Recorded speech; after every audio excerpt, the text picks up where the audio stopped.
Sorry? Nothing. You know, I can hear pretty good here. This side, not so much. Why is that? Sirens on police cars used to be on the roof, and we didn't have air conditioning, so your windows were down, and left ear damage. That was before AC was like invented, or? No, the city didn't think we needed it. Yeah, No, we couldn't afford it. we couldn't afford it. That's it.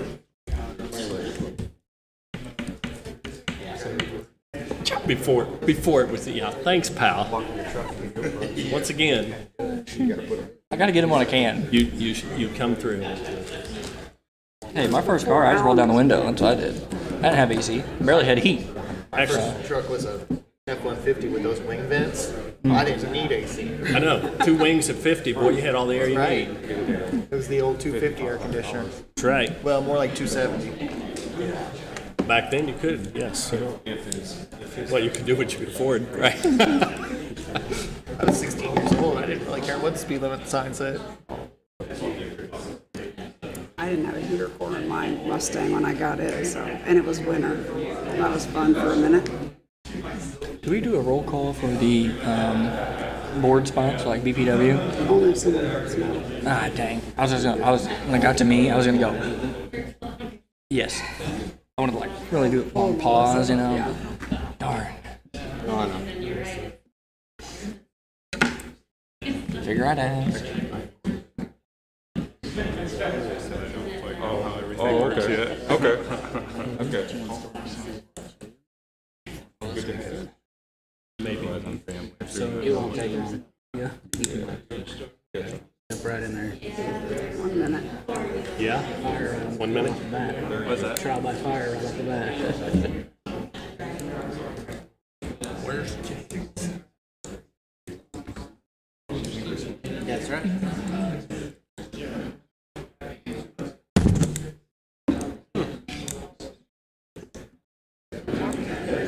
I talked to him on the phone. I didn't ask him about the meeting. I did. Don't forget to flip that up when you start. We won't be able to hear you. No. Not when it comes to the minutes, it's not. Listen up here, I got something to tell you. Don't forget to put that up. And if you don't listen to All right. Ready? I will. Okay, good evening, everyone. This is the Mayor's Agenda, City of Hannibal Official Council Agenda, Tuesday, May 18th, 2021, Council Chambers, City Hall, 7 p.m. I'd ask the clerk to please call the roll. Councilmembers Welch. Here. Beach. Here. McCoy. Here. Mayor Pro Tem Dobson. Here. Councilmember Frankie. Frankie, I'm sorry. Mayor Hark. Here. And Councilmember Bowen. Here. There being a quorum, I call this meeting to order. Would you stand for the invocation, please?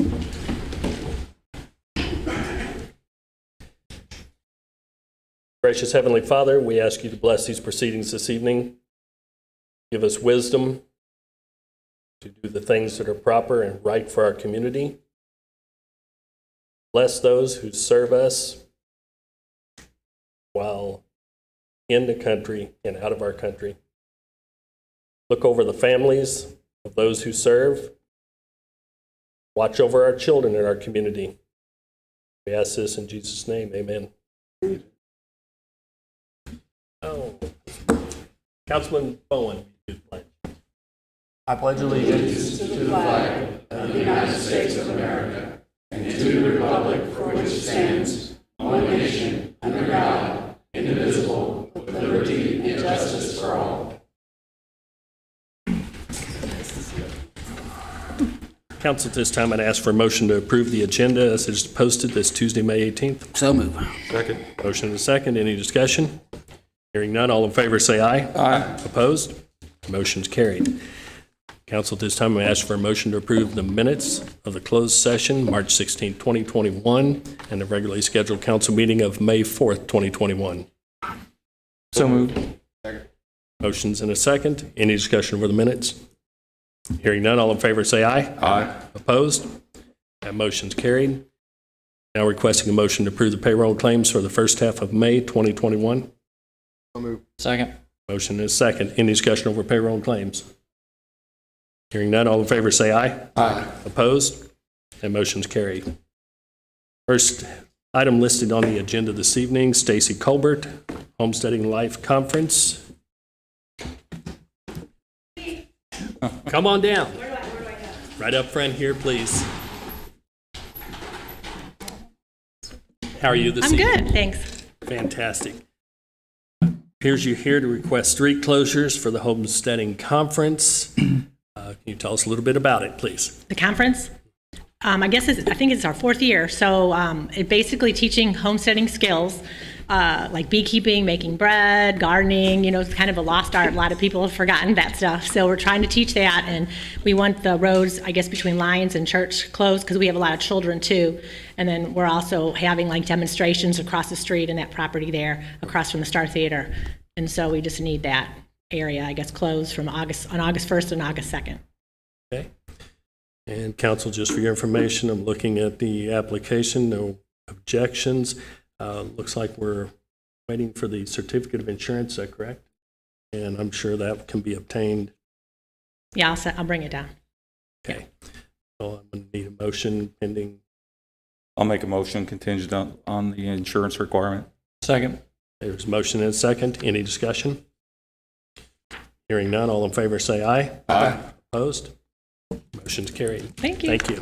See, that wasn't so bad, was it?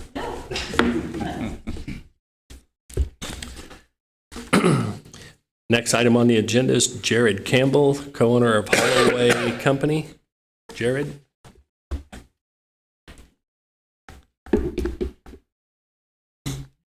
Good evening. Hello. Give me just a couple minutes to kind of create a context with which to put this proposal in. I'll try not to take too much of your time. My name is Jared Campbell. I've been worked for Holloway Company in some capacity or another for over 20 years, and I'm not here to reinvent the wheel. I think that you guys have a good assessment on what the issue is in regarding the trash problems in Hannibal.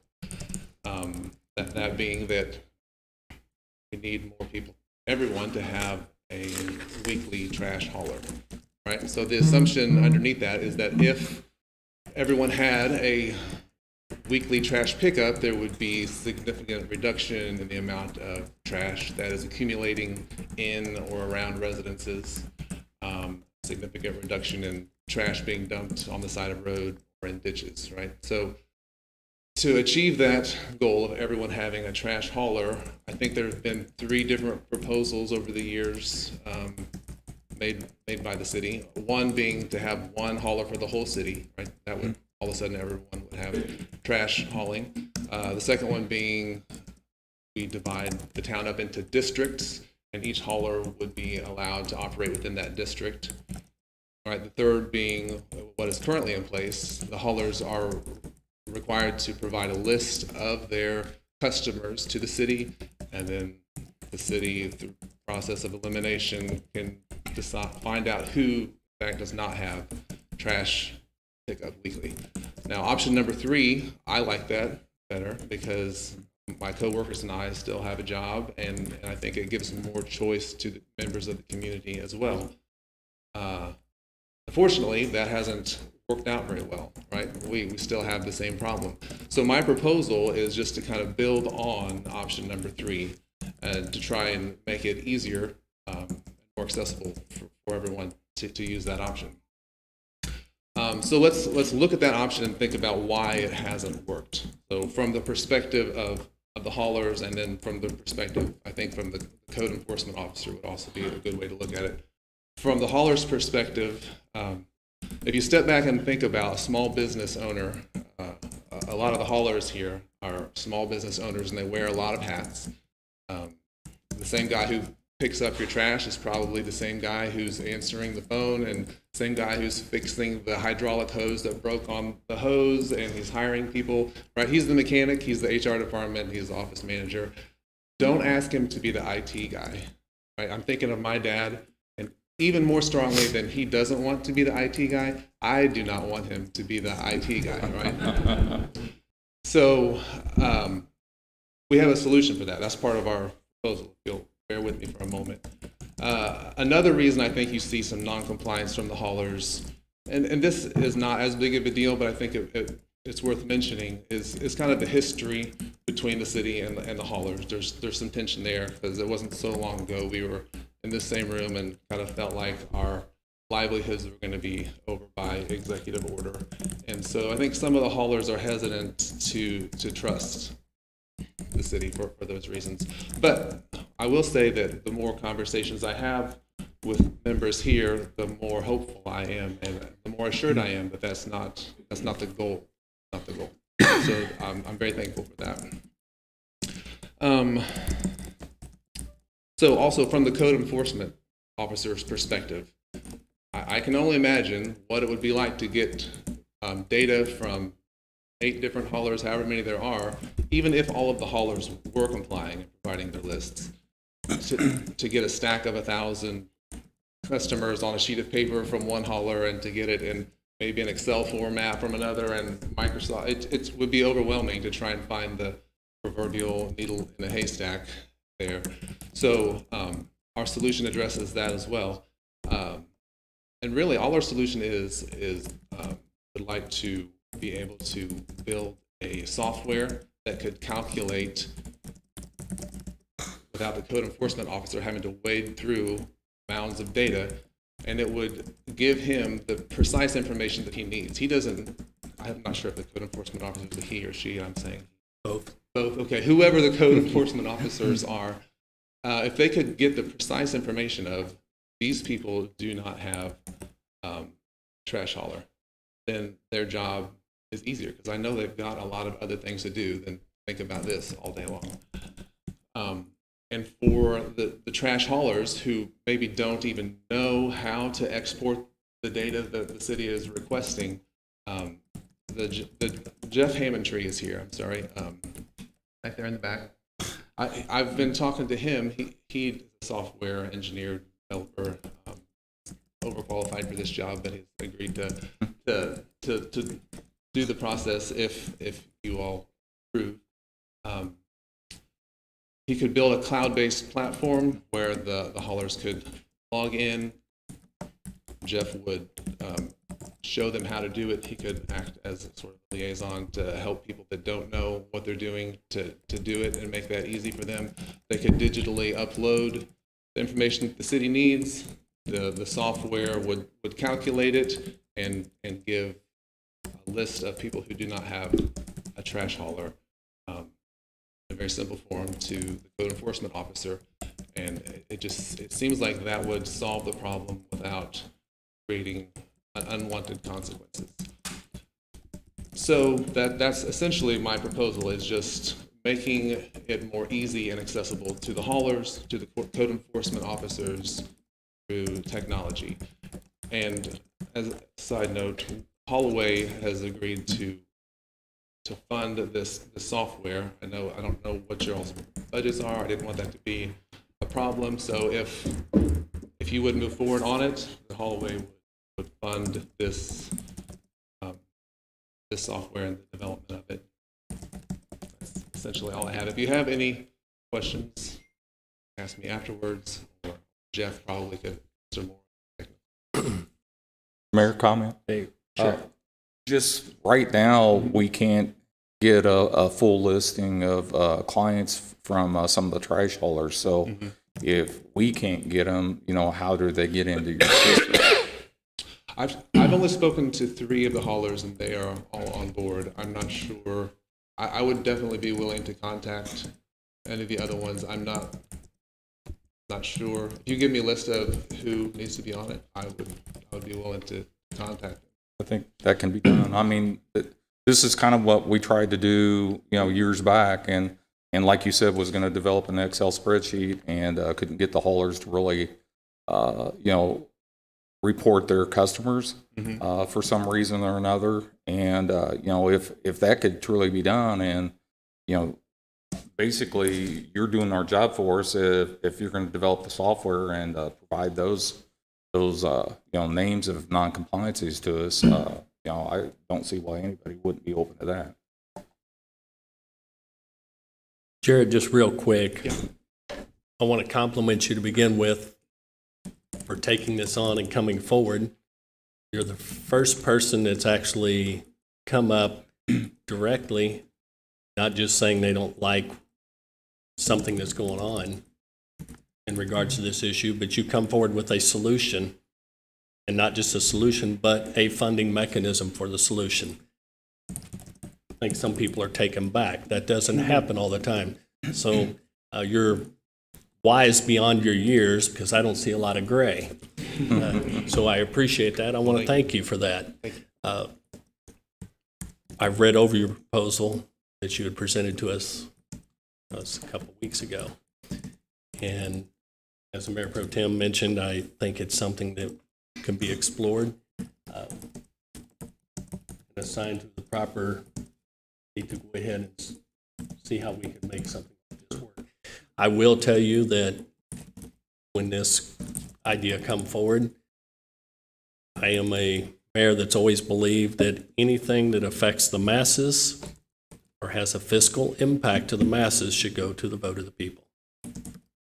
So in something of this nature, where if we were to go the route of a centralized garbage service, which I don't think was ever the intention, but if the city was ever going to go down that road or take that endeavor on, it should go to the vote of the people, because it does impact each and every citizen, and it has a fiscal attachment, basically what they're going to have to pay. So that's just my perspective. I don't speak for every council person up here. That's just Mayor Jim talking to you. James, is that asking for you? Something? I think it is legally, you are legally able to do it. I think it would potentially address the concerns that the city had, and it would avoid the need to enter into the formal contracts that we had been trying to talk about, trying to negotiate. So in many ways, it would probably address a lot of those issues. And again, I beat around the bush there. Yes, I think this is something that the city could legally do, and probably would not require much in the way of tweaking of our existing ordinances. We might have to change. I'd have to go back and look because I hadn't spoken to Mr. Campbell, so I didn't know exactly what his proposal was. I apologize. You probably submitted it in writing. I didn't look, but I off the top of my head, I think you probably could be good with your existing ordinances, or at the most, we might have to tweak something here or there. But people are already required to have trash service, and the issue is Mr. Campbell very accurately stated, is enforcement and figuring out who's got trash service. It's just with our staffing, it's almost completely impossible to do it in any kind of an effective fashion. So Without cooperation, it doesn't occur. correct. To that point, I have a quick question I'm going to ask Mr. Campbell while he's here. At the end of the day, the goal is for us to make sure everybody has trash service to help keep the city clean. For you, it's to keep a job. And for the constituents that I've talked to, it's the choice of who picks up their trash. So those three things. I applaud you, like everyone else has said, for coming forward and doing this, but it shouldn't be your burden. It shouldn't be on you to come up with the funding mechanism. This is something that we want to take on, or that we've discussed taking on. It should be on us. I think in the past, there was some effort made on this through trying to attach it to the BPW bill. So everybody that had service through the BPW would have to pay. I get this is committee work and I don't want to drag it on, but my thought process of talking to some people that have gone down this road before is, to your point, here's the list of trash haulers. You sign up for service, you get a BPW bill, I'd like Holloway.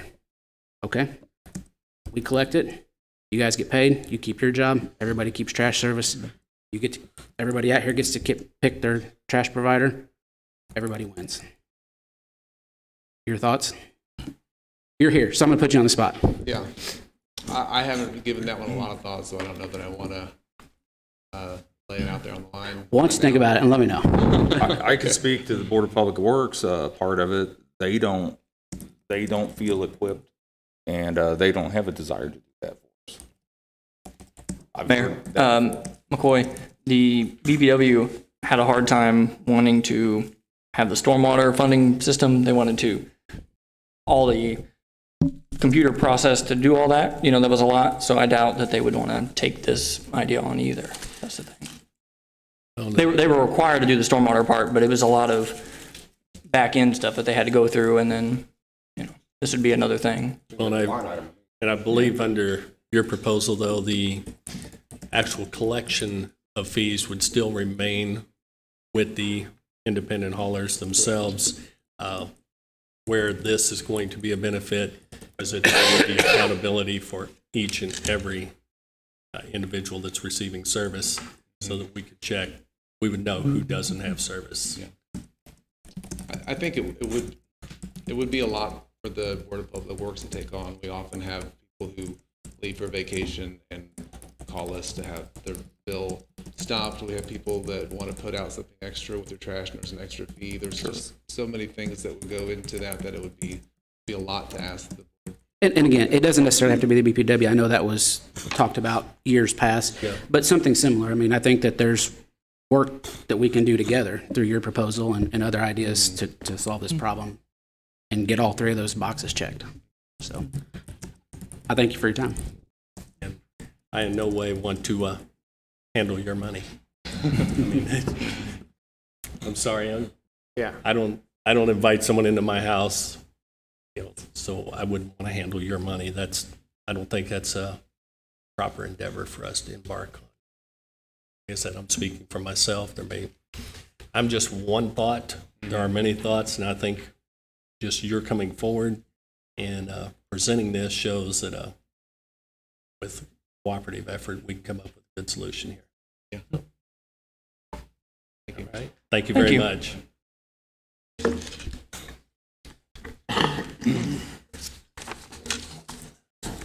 Okay, council, real quick, we have a number of people who've asked to be on the agenda because they want to talk about changes to the subdivision code that was previously voted into effect. The subdivision ordinance modifications went through 2 separate planning and zoning commission meetings, and most of the persons who have requested to speak tonight either spoke or had representatives speak at least one of the 2 P&Z meetings. The new ordinances then went through 2 meetings of the council, as most of you know, and were voted on and approved at the second meeting without further request for comment at either of the readings before the council. There appears to be some kind of belief that these ordinances can just be rolled back by the council. They cannot. The ordinances are clear in regard to changes in the zoning code and changes in the subdivision codes.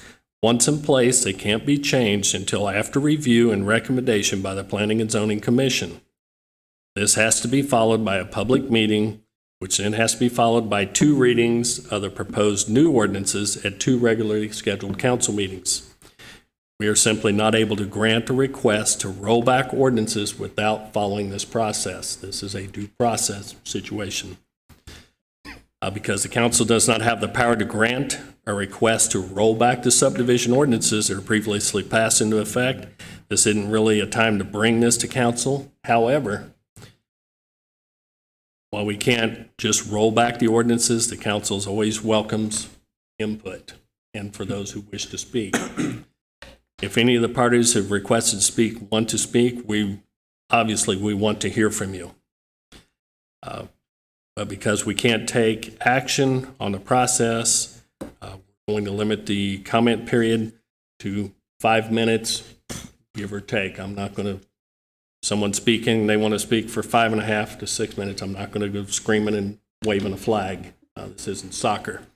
But we have a number of people that wish to speak, so we want to hear this out and hear the suggestions they have, just like the previous gentleman. Maybe items that we want to send back to P&Z. So just a quick preamble for you guys. So on the first item here, in regards to the subdivision ordinance, Mr. Joe Churchill, go ahead and come forward, sir.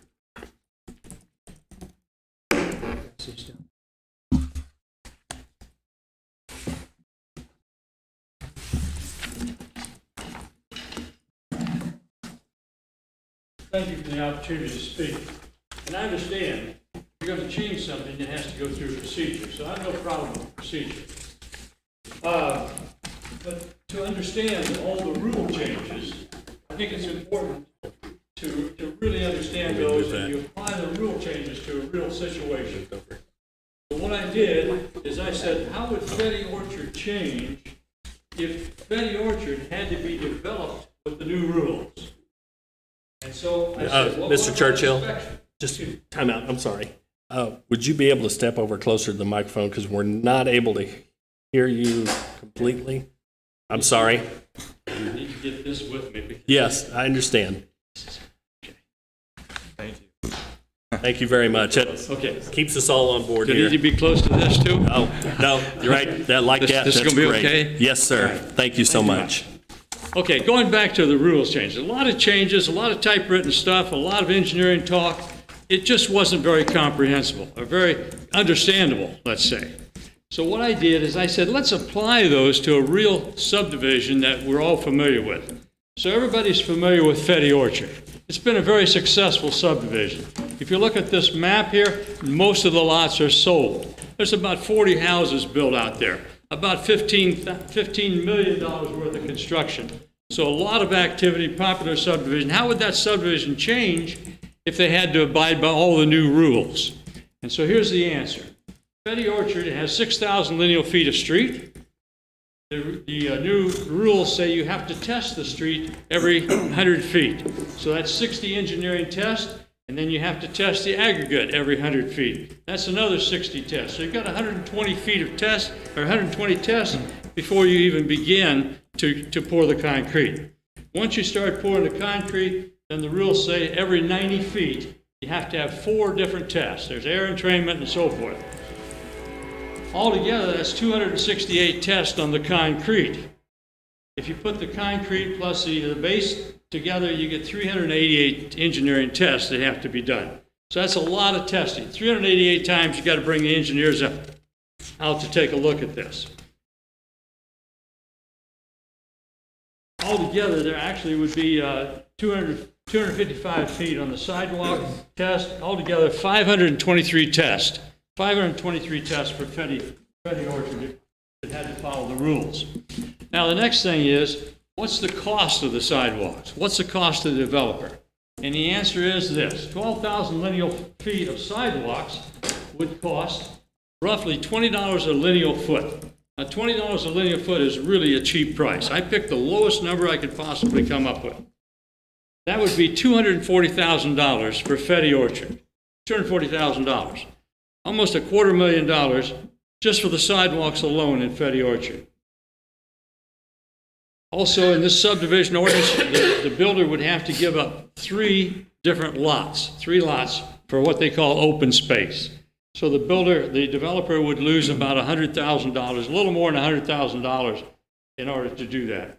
Altogether, I'm saying the cost for Fetty Orchard to abide by all these rules would be in the vicinity of $400,000. Now that money, the extra cost of the subdivision, has to be tacked on to the cost of a lot. So the lot prices would be going up. So I'm saying, you saw what the cost was to the developer. How about the cost to Hannibal? Well, I'm claiming there would be fewer subdivisions in Hannibal because there's just too much risk developing a subdivision. But by the same token, since there's more risk, you have more difficulty getting the bankers to go along with you. I look at all the subdivisions around here, and they all have a sign that says financed by a certain bank. There'd be fewer options for the buyers. Will it cost growth? The answer is yes, it's going to cost growth. Will it cost jobs? The answer is yes. How about will development be forced outside of Hannibal? I think there's a very good chance that that's going to happen. Will the homeowners be forced to pay more for the home? And the answer is yes. What I did now is I said, how would it affect one of the houses that's built in Fetty Orchard? So here's a house that was built in Fetty Orchard. This house sold for $390,000 recently. It was appraised for $390,000. Now, when the appraiser comes by and he looks at a house that's built with the rules, the new rules, The only difference between that house, and this house is he'll see a sidewalk in the front yard. But because the developer had to pay, or the builder had to pay an extra $7,000 to $10,000 for this lot, then the house is going, he'd like to tack on $7,000 to $10,000. Now, what's the appraiser going to do? I can tell you what the appraiser is going to do. He's going to say these two houses have the same value. He's not going to add $7,000 because this one has a sidewalk. So who eats that $7,000? Basically, it's the builder. In other words, I talked to a banker and he says the house isn't going to appraise, and that's what they call it when it doesn't meet the desired appraisal figure. In conclusion, it's very expensive to develop in Hannibal because of the rule changes. At least 3 subdivisions would not be built. I'm saying Fetty Orchard would not be built. I'm saying Orchard Point would not be built, and Oak Springs would not be built. That's 131 building lots. The reason I can say they wouldn't be built, I talked to all the developers, and they said, I can't do it. There's too much risk involved. If I have to put these sidewalks in and all these other testing, I can't do it. I can't get the bank to finance me. Millions of dollars worth of construction new homes would not be taking place in Hannibal. The mayor and the council are the only elected people in this room. You're actually the most important people in this room. You decide whether Hannibal grows or whether Hannibal stagnates. It's your decision. When they looked at this ordinance to change it, there were very few community leaders involved in the rule changes. It's my understanding there was no bankers in the room, there were no suppliers in the room, and very few builders were involved. Those builders that were involved, 3 of them were opposed to the sidewalks. They came to the meetings, they got up and they spoke, they opposed the sidewalk requirement, but their decision was not considered. Their ideas were not considered. Instead, the ideas of another party who wanted sidewalks on both sides of the street, ADA compliant, that was the decision that the council, that the committee decided to go with. You are in a position to correct the problems. I see this as problems. I see this as slowing the growth of Hannibal, slowing the tax base, and so forth. You're in a position to do something about this. You'll have to maybe do some additional studies on this. Here's what I like to say also. I am a strong believer in the free enterprise system. If a developer wants sidewalks in their subdivisions, they should be allowed to do so. However, the subdivision should not be mandated to a developer who doesn't want to place them in there. The reason that a lot of developers don't want sidewalks is they're just too expensive. It just makes the project unfeasible. I appreciate your time, and I will answer any questions anybody has on this.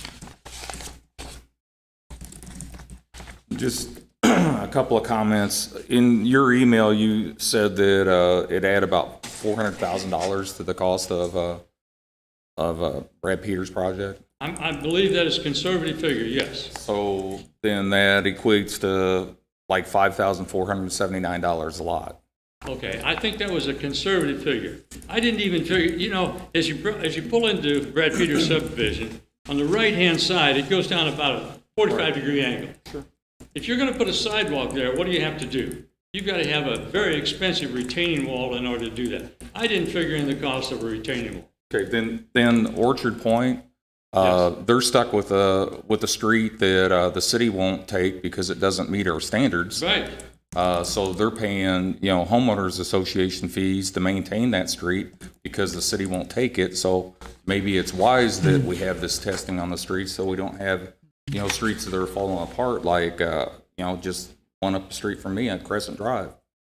So the compaction's probably a good idea. Well, the way I see it is that subdivision it has a half a mile of street before you even get to the lots. It's very expensive to build. The terrain is terrible as far as putting sidewalks is concerned.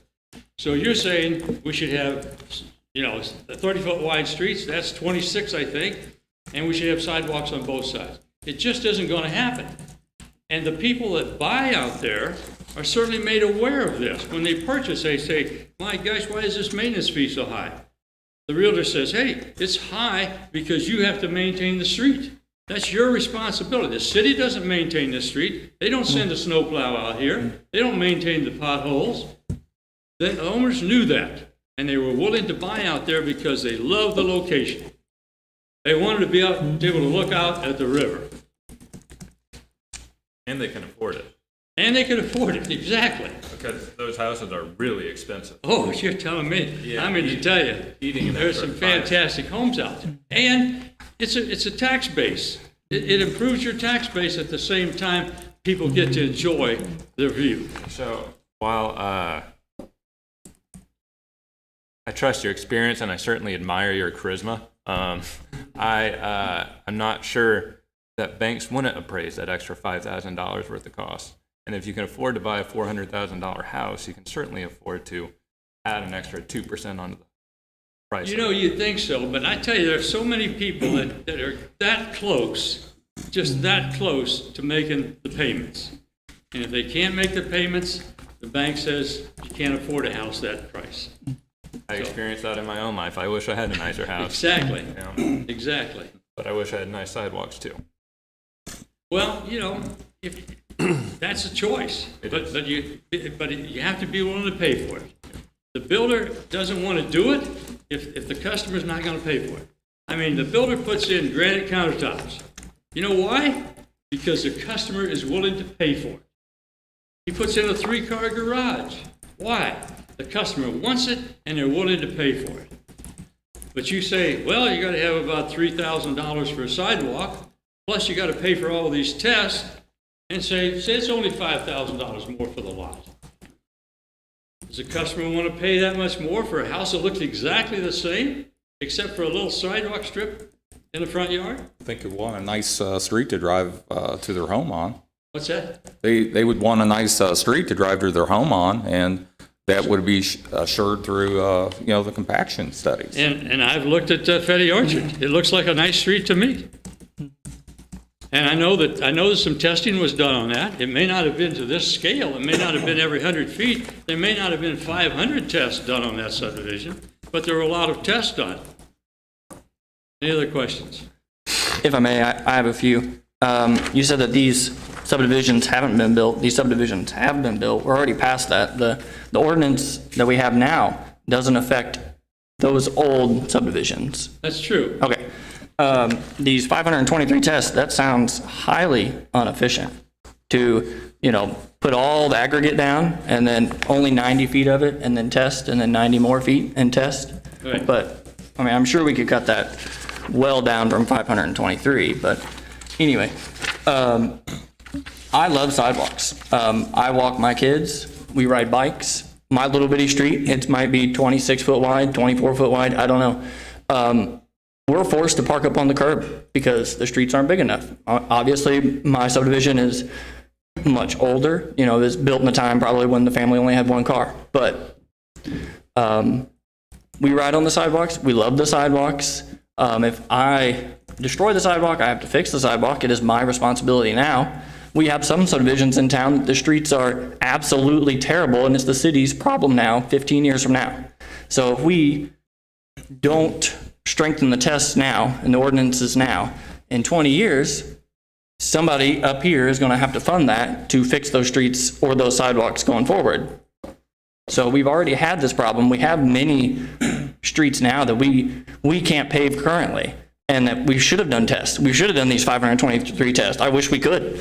We might have done one test for any of these subdivisions that have currently been made.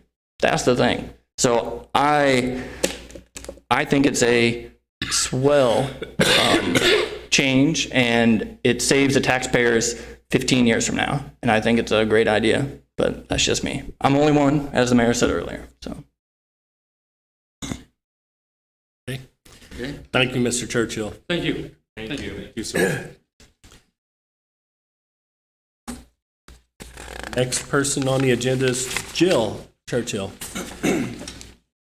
Good evening, Good evening, Jill. Mayor and council members. My name is Jill Churchill. I live at 226 Gala Drive in Hannibal. After having worked for my father's construction company for nearly 25 years, myself and two of my coworkers formed Cabot Fine Homes after my dad's retirement. We are currently beginning work on our fourth and fifth homes in Hannibal in the Fetty Orchard subdivision. Last fall, I spoke in opposition to the new subdivision ordinances. I introduced an informal survey at one of those meetings. A coworker of mine and myself walked the neighborhoods of Fetty Subdivision and Hummingbird. And although it was a small sampling, we found that 31 of the 36 homeowners that we surveyed did not want sidewalks in their front yards, even if they were free.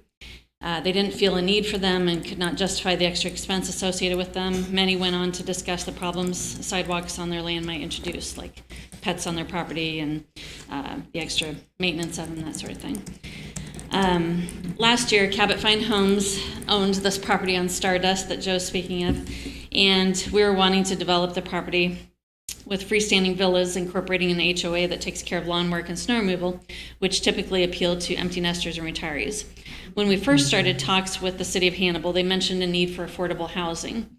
With this information and the knowledge that similar homes we built in Quincy were in the low $200,000 price range, and over the years, many Missourians had purchased our villas in Quincy because nothing existed in Hannibal or Monroe City, we were eager to start building in this new market. I was told during these early conversations with city officials that I could always get a variance for the items that make a cluster home or villa subdivision work if the new subdivision ordinance was to go through before I could get my subdivision approved. This villa-type housing would be something new for Hannibal and would create even more real estate tax revenue while at the same time appealing to mostly seniors who do not add an additional burden to the city. In other words, they don't have kids in schools, and the HOA would take care of the common area, which includes the private drives. We built homes like this in city of Quincy and Macomb, and a lot of those subdivisions are now 30 years old. They still look great. Everything's maintained at the same time. It appeals to a lot of people. While I thought I was familiar with some of the changes that the city was looking to implement, so many of these changes were much more complicated and detrimental than I thought. I was honestly intimidated, uninformed, and didn't want to rock the boat being new to the Hannibal area, so I didn't voice my opposition as strongly as I should have. Upon requesting the PDR zoning and submitting initial layout of the subdivision in the midst of these new codes being voted in, it was pretty clear that a variance would probably be impossible to get. I asked city officials to please visit the villas at Stonecrest or Lake Ridge subdivisions that Churchill developed, or the Courts of Westview that Holtzcraft built, or some of Dale Kuntz's projects in Quincy to see how these subdivisions that I was modeling mine after work so successfully in that community. These are all popular developments in Quincy with beautiful homes. Even now, as I look at all the subdivisions in Quincy and Hannibal, not a one would now be allowed to be built in Hannibal. Nothing in Quincy or Hannibal could now be built under these new guidelines. Including sidewalks in a new subdivision seems like an easy thing to do. And it can be a lot simpler if you're dealing with a flat piece of ground with not much slope. I didn't think too much about this until Joe brought it to my attention, the fact that unlike the sidewalk that was just placed along Palmyra Road, which is right next to the traffic lane and has introduced retaining walls to many of those residents' front yards, the new sidewalk requirement within subdivisions is that the sidewalk be placed starting 9 feet from the curb and extending to 14 feet from the curb. That really puts the sidewalk closer to homes' front doors in many cases. Can you imagine if the city had followed their own guidelines on Palmyra Road and started that sidewalk not right next to the street, but 9 feet in to 15 feet in, how much taller those retaining wall would be? You know, someone would probably be 6 to 10 feet, whereas right now they're like 3 feet. And that'd be hard for the homeowner to mow 2 different elevations. And, you know, they tend to get weedy and you know, don't look attractive after time. And most of Hannibal is pretty hilly. If you look at Palmyra Road, it doesn't look like those houses are very much higher than Palmyra Road, but it does introduce those retaining walls. And most of Hannibal is pretty hilly. You'd have, you know, much worse luck there, I think. I also wasn't aware of the 4% land donation to the city either. That's a new one. I've never heard of that before in the Macomb or Quincy markets that we've built in the past.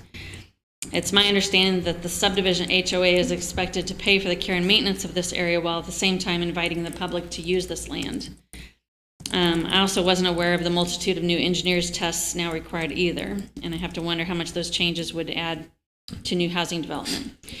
I looked at Realtor.com today, and all the homes offered on the multiple listing service between 200,000 and 700,000.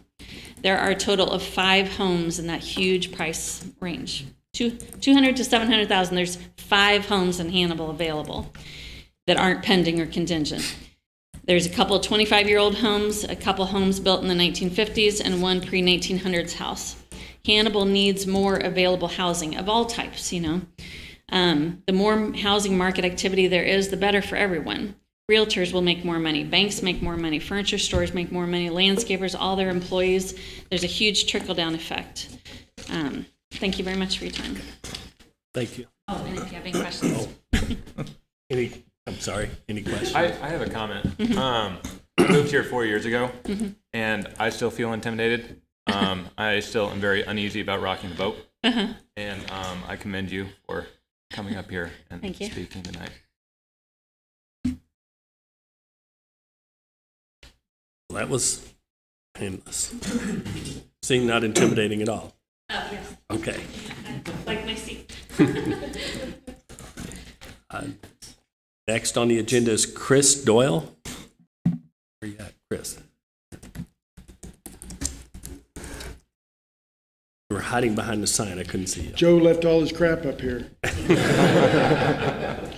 I don't feel very comfortable in this suit, but there's Carhartt underneath here someplace, I promise you. Of course, my name's Chris Doyle. I'm a builder here in Hannibal. 3 generations of builders here in Hannibal. And forgive me if some of this information is redundant. We've gone over some of it with some of the other speakers, but I want to thank you for letting me say a few words today. My concerns are with the testing, with the sidewalks and the mandates for public land and open spaces. We call Hannibal the Bluff City for a reason, and I think if we went up to the Orchard, for example, today, we would find that some of those lots would become obsolete should we try to apply some of those specifications of this new ordinance. What might work in a major metropolitan area might not necessarily work for Hannibal.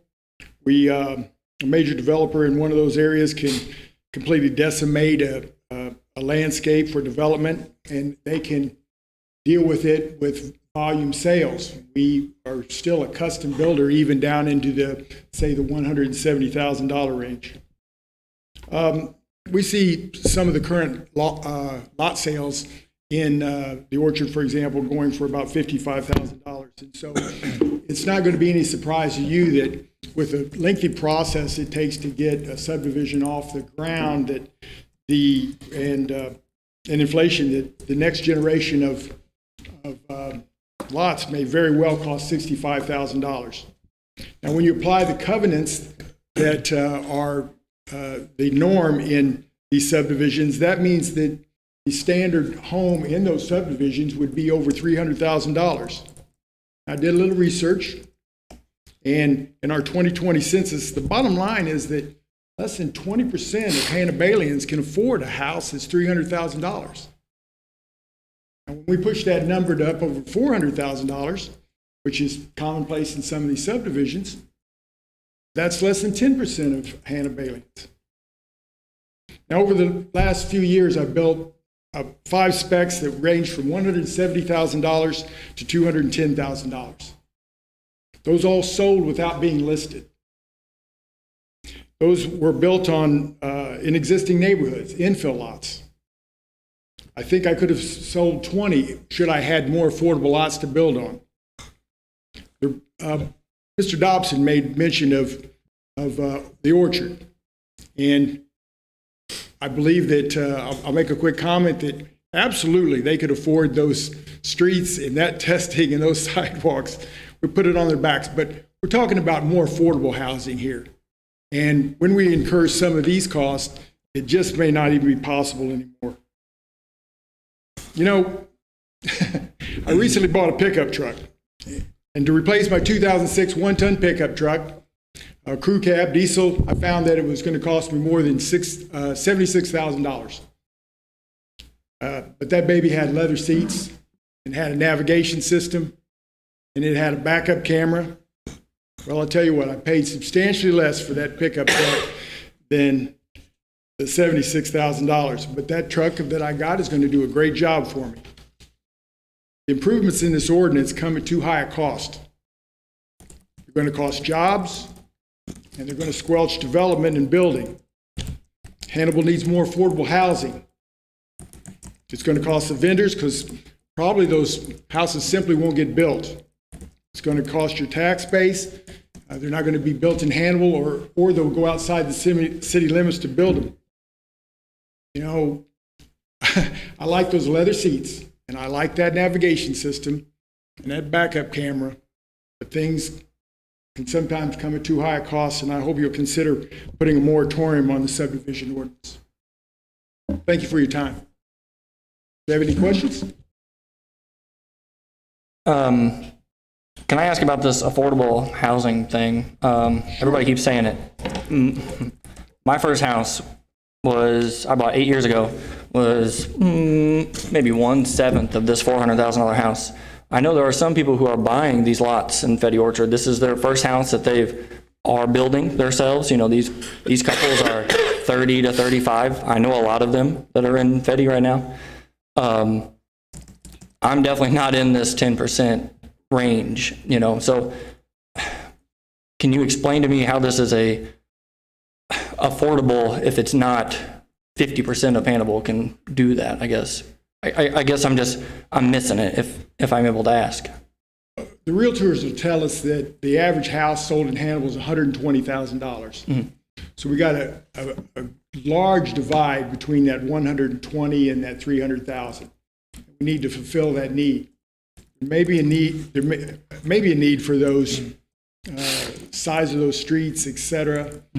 I think I'd be along with you, Mr. Bowen, that we don't need to inherit a problem 15 years from now. Absolutely. But some of the other frills that are going along with it that'll drive the costs up are just too expensive for us. And if we can develop some nice lots for some affordable housing in the $200,000 range is quickly to become something obsolete. And so I'd like to see that possible. I know this 2006 Ford truck that you're speaking of. You think it would have lasted 15 more years if you could make it last, you know? Sorry, that's a different conversation. Trucks today, I don't know. Thank you for your time. Appreciate you. Thank you, sir. Okay, next on the agenda is Brad Peters.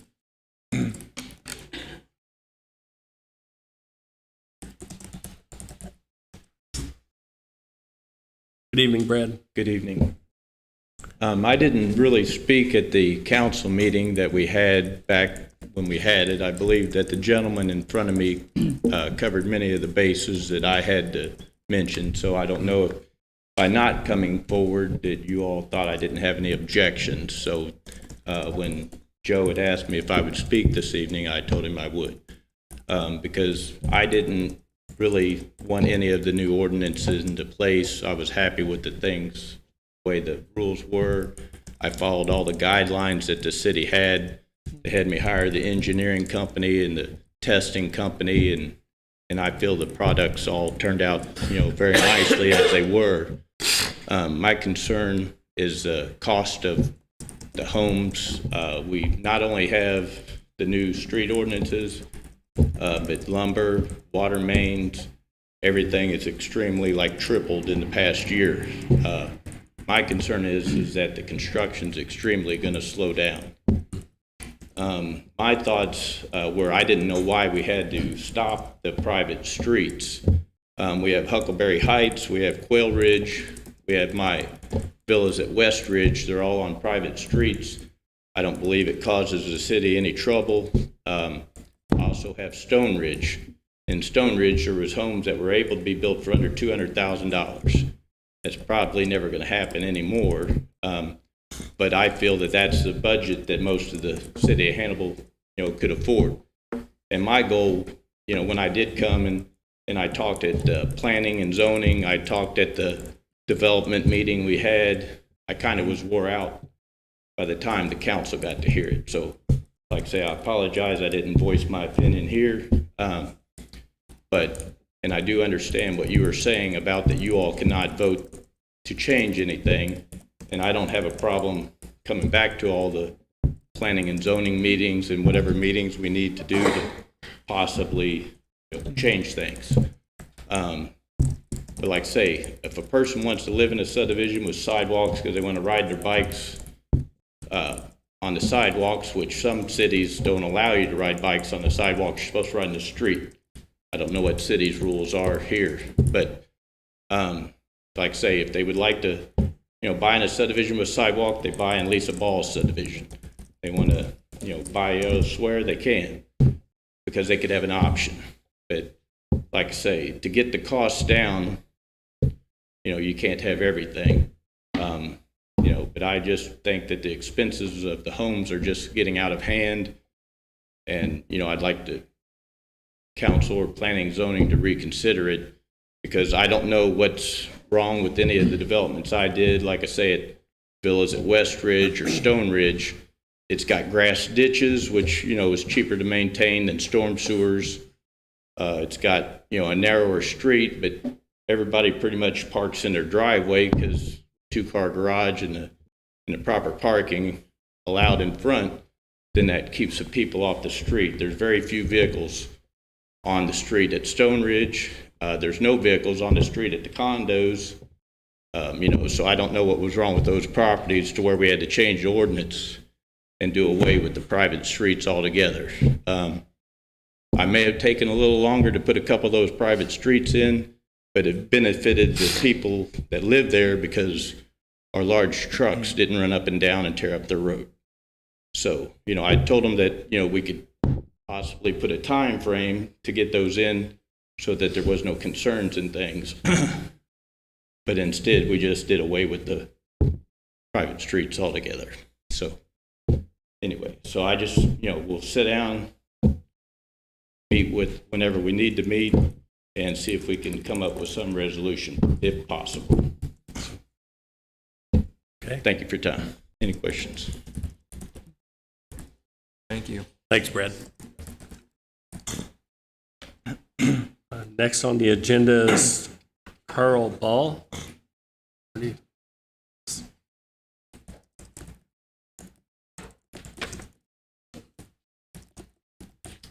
you. Thank you for the time.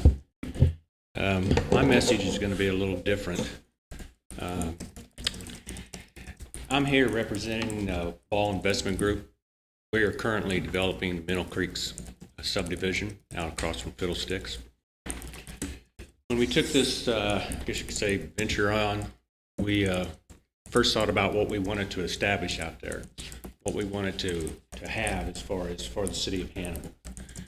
And one thing we did was we went out to other developments. We toured other towns. One of the common things we saw at these towns was sidewalks.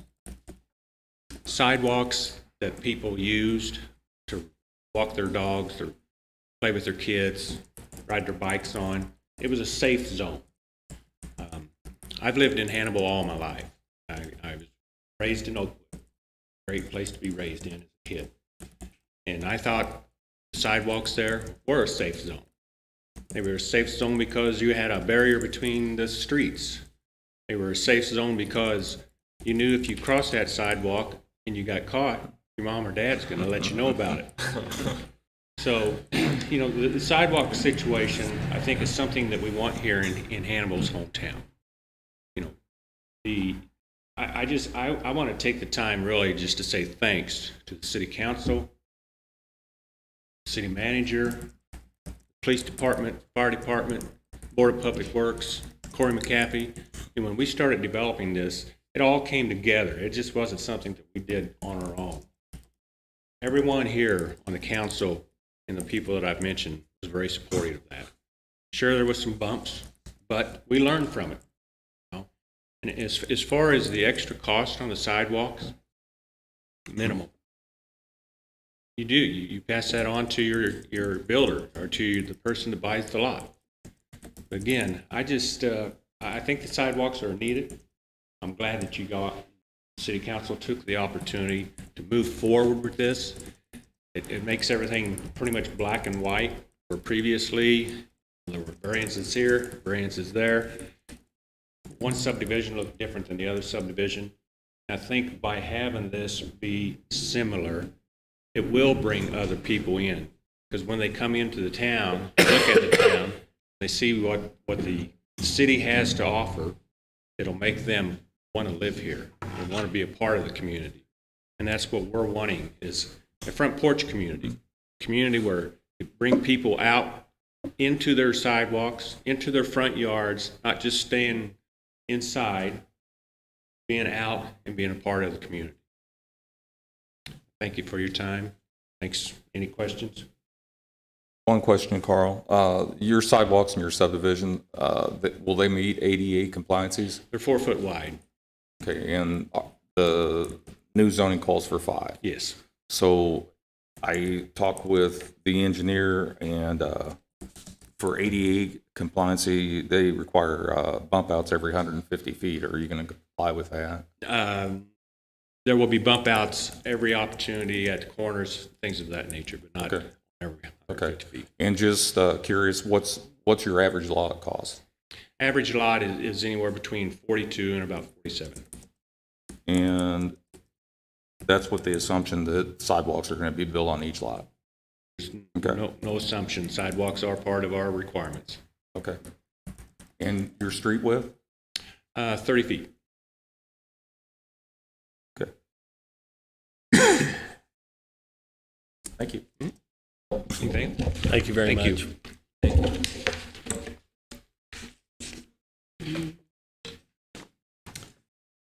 Next on the agenda is Christy Trevathan.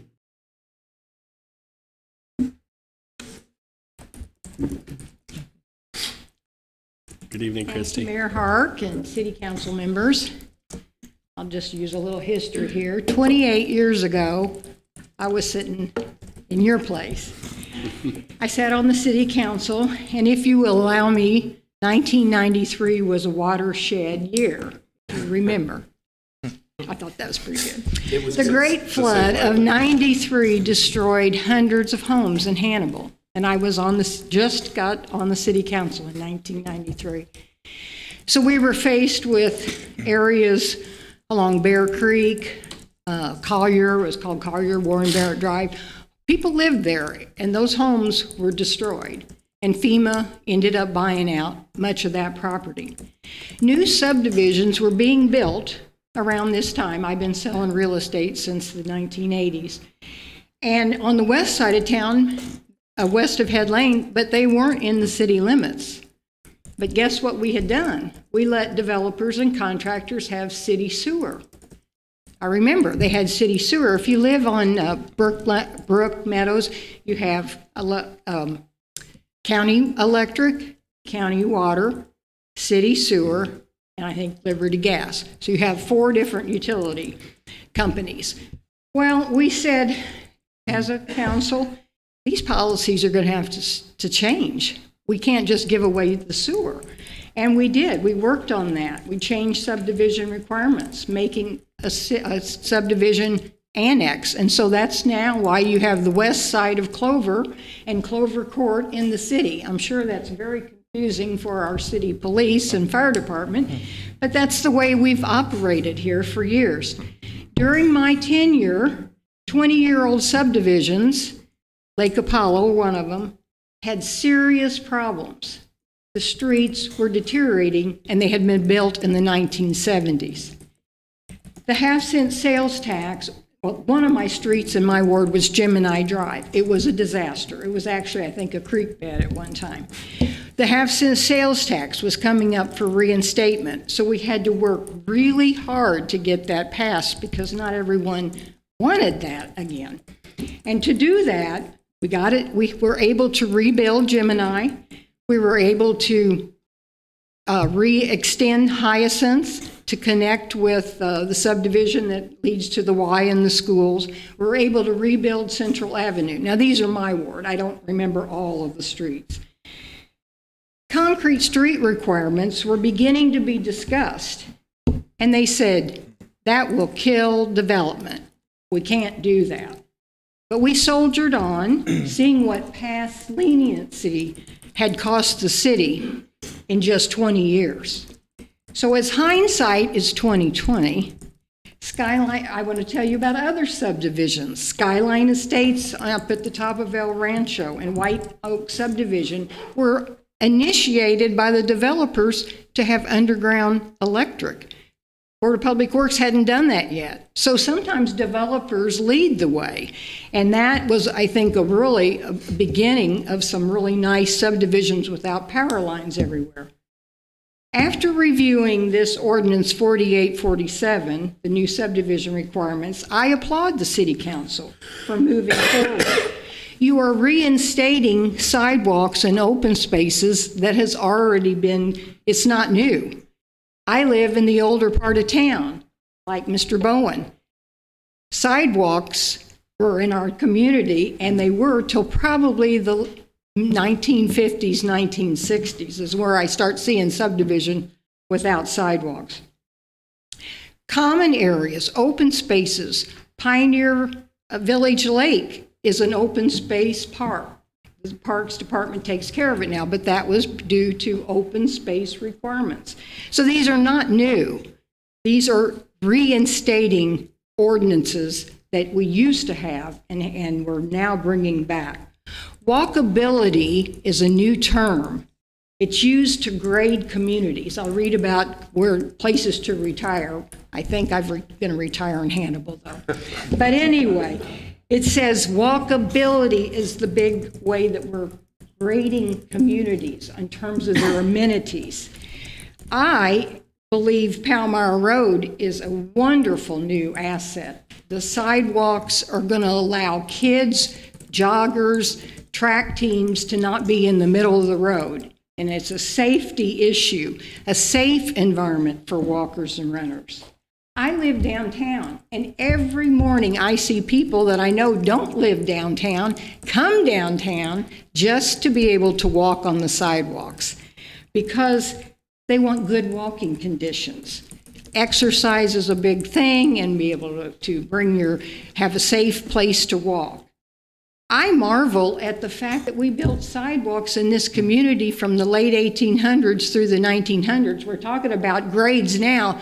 You look at some of the grades that sidewalks were built on, Rock Street, North Street, there's sidewalks there. And a lot of the streets are still in good shape because my street going up to Cardiff is concrete. That's Rock Street. So I think change is hard, and as a realtor for over 30 years, I've witnessed growth and I've witnessed a lot of price changes. The Orchard developed extremely fast. It's just amazing how fast the lots and the homes have sold. But I feel sorry for the residents in that subdivision that don't have sidewalks or play areas for their children to play, or a small park for all to enjoy. Hannibal pride is your mantra, our mantra, right? Let's work together to provide amenities that make us proud of this community and we can showcase to tourists and our new residents. Thank you. Thanks, Christy. Thank you, Christy.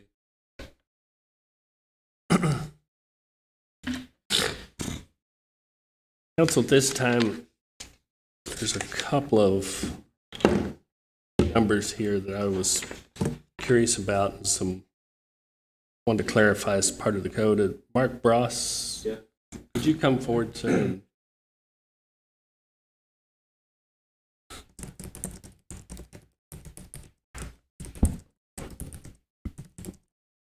Mark, you had some, I'll be on the short side, polite. You had some experience with the drafting and some of the information in this. Could you dissect it a little bit for just the council? Yeah, I'd like to address a lot of the things I've heard this evening, a lot of the correspondence that I've already seen, and just kind of go back and give you a little recent history of where this developed. So I hope that it'll give some context to what the real world situation is. So if we begin at the beginning of why we change these things. So the city staff has encountered numerous problems with streets, numerous problems with Varying street widths, streets falling apart, private streets, that people that live on private streets call the city and say, my street needs to be fixed, and then the city can't fix their street because it's not the city's street. Lack of criteria for staff to be able to even take over a subdivision. So back, the former city manager, Jeff Lagarce, back about 2018 or so, convened city staff and myself and another consultant from PSBA to look at Chapter 9 drainage and flood control, Chapter 29 subdivisions, because of all of these problems that we were having. And so, starting with that process that included the city manager, the building inspector, the Hannibal Board of Public Works, general manager, myself, PSBA, the street department, much of the currently approved code was revised at that time, but not brought forward to the Planning and Zoning Commission or the City Council for approval. A lot of things going on at the city at that time. Mr. Lagarce never brought it to it before he left. So after he departed, our new city manager was put in place, and she quickly found that we had a number of these issues. And so really what she did is bring that back to city staff and say, how do we address this? And I said, well, we've already started that process. We've just not completed it. So we dusted off that work and gave it a fresh look with a goal of implementing in 2020. Now, this was all prior to the pandemic. No one knew that we were going to have a pandemic, obviously. And so, trying to soldier through that process, we knew that we had a couple of subdivisions ongoing, a couple of more on the way. We did not want to see a repeat of the problems that we've had for the past 20, 30, 40 years, particularly with streets. So the first half of 2020, we did code revisions on these two chapters, and we finalized that with input from staff involved, information from surrounding and similar sized communities, not the St. Louis metro area. Once a pre-final version of these two ordinances was completed and reviewed by the city attorney, it was agreed that these proposed revisions would be sent out to developers, surveyors, and engineering firms in our community for comment.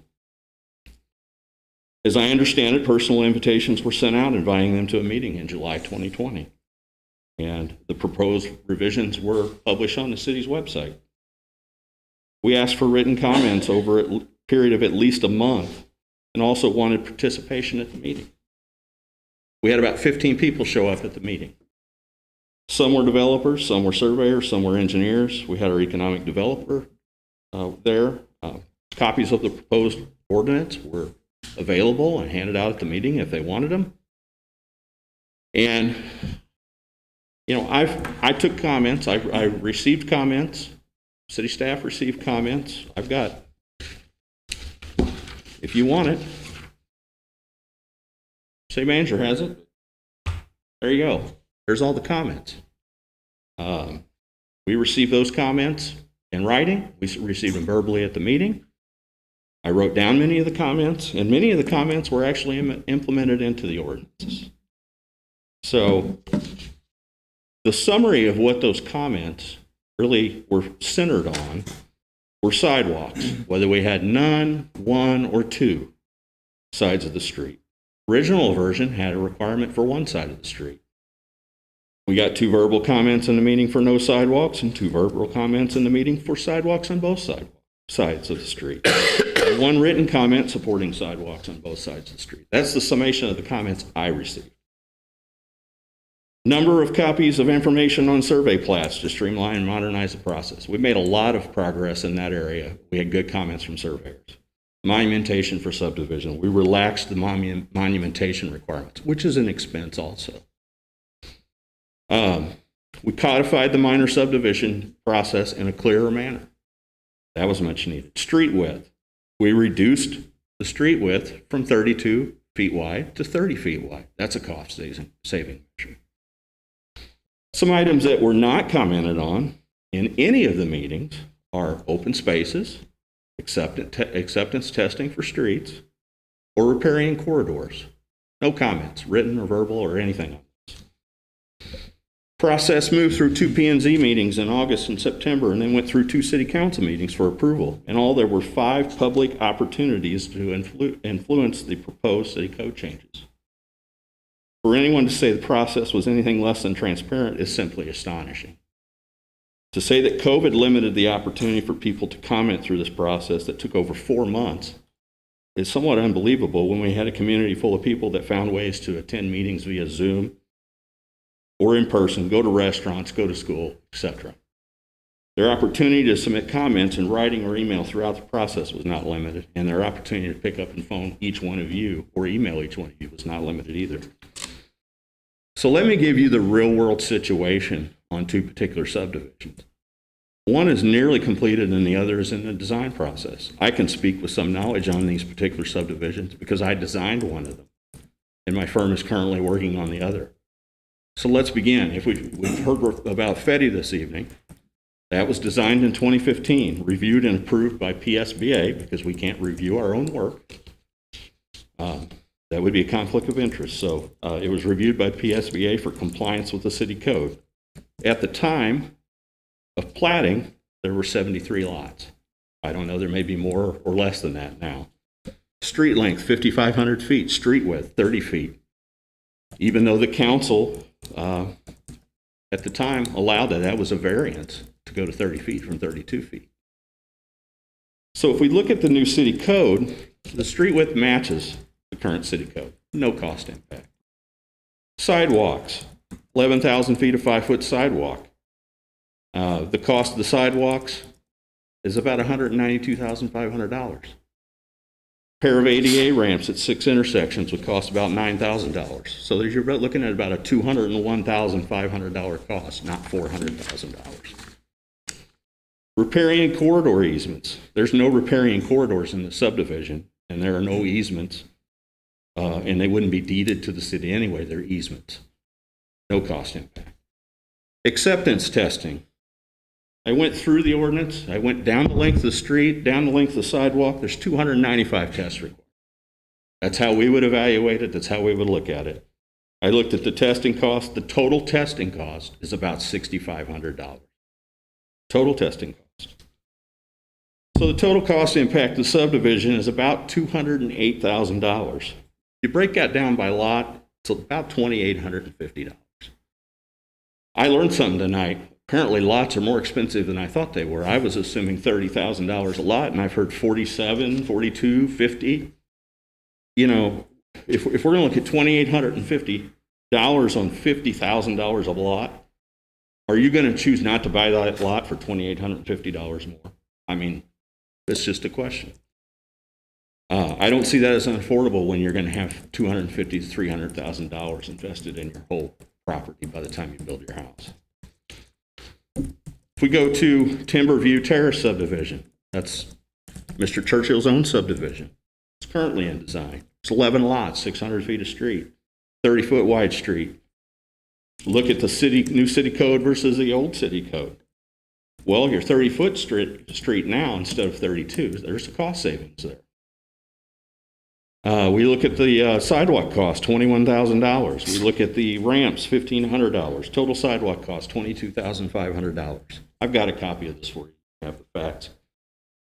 Riparian corridor, there is one on the east side, but again, it is not deeded to the city. It's an easement, no cost. Acceptance testing, 33 tests total, $723.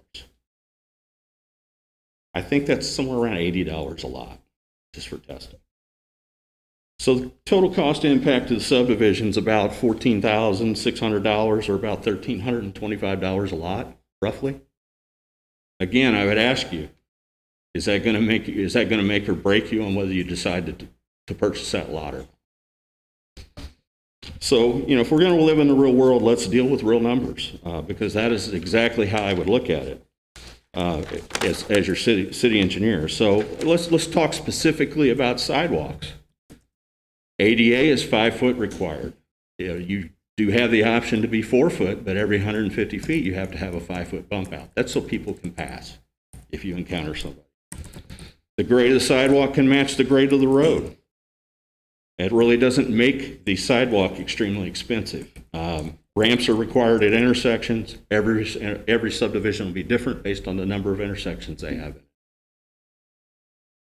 You have the choice behind the sidewalk how you grade your lot if you're a developer.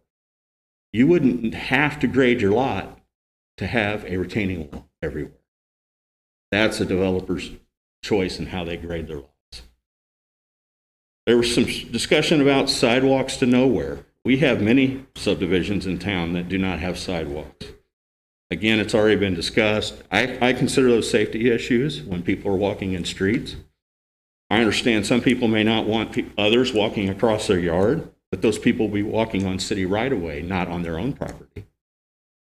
If we're going to make our community attractive to younger people and younger families, we have to start somewhere with sidewalks. Driveway impacts. I know you guys saw a diagram and some of the correspondence, which would be the most extreme situation imaginable for a sloped driveway. What you wouldn't see out of that is the developer has the option to grade his lot differently or build a split level house and cut the grade down. So the origin of sidewalk discussion locally here amongst our group didn't come from St. Louis or the city manager. It was discussed because we all wanted to see sidewalks for various reasons. You've heard some reasons tonight of why some people want sidewalks. You've heard some reasons, mainly cost implications, of why people don't want sidewalks. In summary, this council, you can do what you please. And my personal belief is having no sidewalks is short-sighted and will impact the attraction of younger families to our community. Whether the right answer is one sidewalk or two is up to you guys. We have talked about open space requirements some. I just want to read a section out of 29-122A2.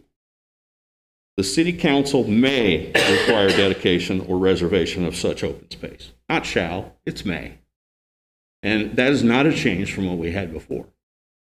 That is an opportunity for the city to work with a developer where it may make sense for a park or a school. And it's right in the code. And there's compensation outlined in the code. Donating it, I don't know where that process came from. But the current version is a modification of the version we had based on City of Moberly. So not a community all that different than ours demographically or otherwise. So again, out of all the 5 public meetings and open comment periods, we didn't get any comments on the open space. Quite honestly, if you want to go back to the old version, I don't have a problem with that. We were just trying to modernize it. But there's been, since 1988, an open space requirement, and I believe it actually goes back to 1963, an open space requirement in your acceptance testing, and I don't want to run all night on this, but I just want to make sure you understand how all of this impacts. Under the old city code, staff had no guidance what criteria should be used to take over a street and subdivision. One of the things Andy Dorian asked me when we did the subdivision down off of Westover Road, Oak Spring, he said, well, we need to come out and review and approve this. I said, well, what criteria are we going to use? There is nothing. We're going to look at it and say it's okay. Well, people haven't driven on it for 10 years or 5 years. There's no requirements for testing or testing data, no inspection requirements, and no staff availability to review the construction throughout the process. We're on the honor system. We were. There are numerous examples of streets that have had to be redone within a few years after the city taking them over because they had improper compaction, no aggregate base, thinner pavement thickness, etc., etc. I think Councilman Bonin I alluded to that. Ms. Trevathan did as well. Those of us who have lived here most of our lives are all aware of where those are. The city does not have full-time staff available to perform the testing or inspections necessary to make sure the completed construction is worthy of being taken over by the city for maintenance. For you guys to hire that staff, you're going to spend $50,000 or $100,000 every year, whether there's a new subdivision or not. Testing requirements proposed is inexpensive as compared to the overall construction costs for streets, sidewalks, grading, and building of homes. In the two examples I cited, it represents less than 0.8% of the overall cost of the streets and sidewalks. That's insignificant. The city code must have a standard that can be enforced, and acceptance testing is the only way to enforce it so the city does not get stuck repairing streets in the future that should have been constructed properly the first time. Allowing things to continue as they are creates a taxpayer subsidy to developers that don't properly construct their streets.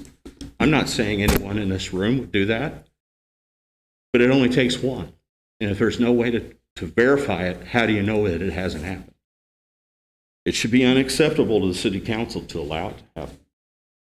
To repeal acceptance testing requirements would be short-sighted and would allow current problems with streets in the community to continue. The argument this requirement puts an undue burden on the developer just does not hold water. Finally, I know what it's like to be in your shoes and have people argue both sides of an issue against you. You have to balance the needs of your constituents and your staff and be as fair as you can in making a correct decision. Process was transparent on these code changes. A moratorium is not the right answer. However, there may be a few items that could be adjusted with regard to sidewalks and open spaces. To go back to the old city code for any period of time is going to hamstring your staff and will have a negative lasting impact on your infrastructure far in the future. Thanks for listening. Have any questions? Thank you. Thank you. I asked.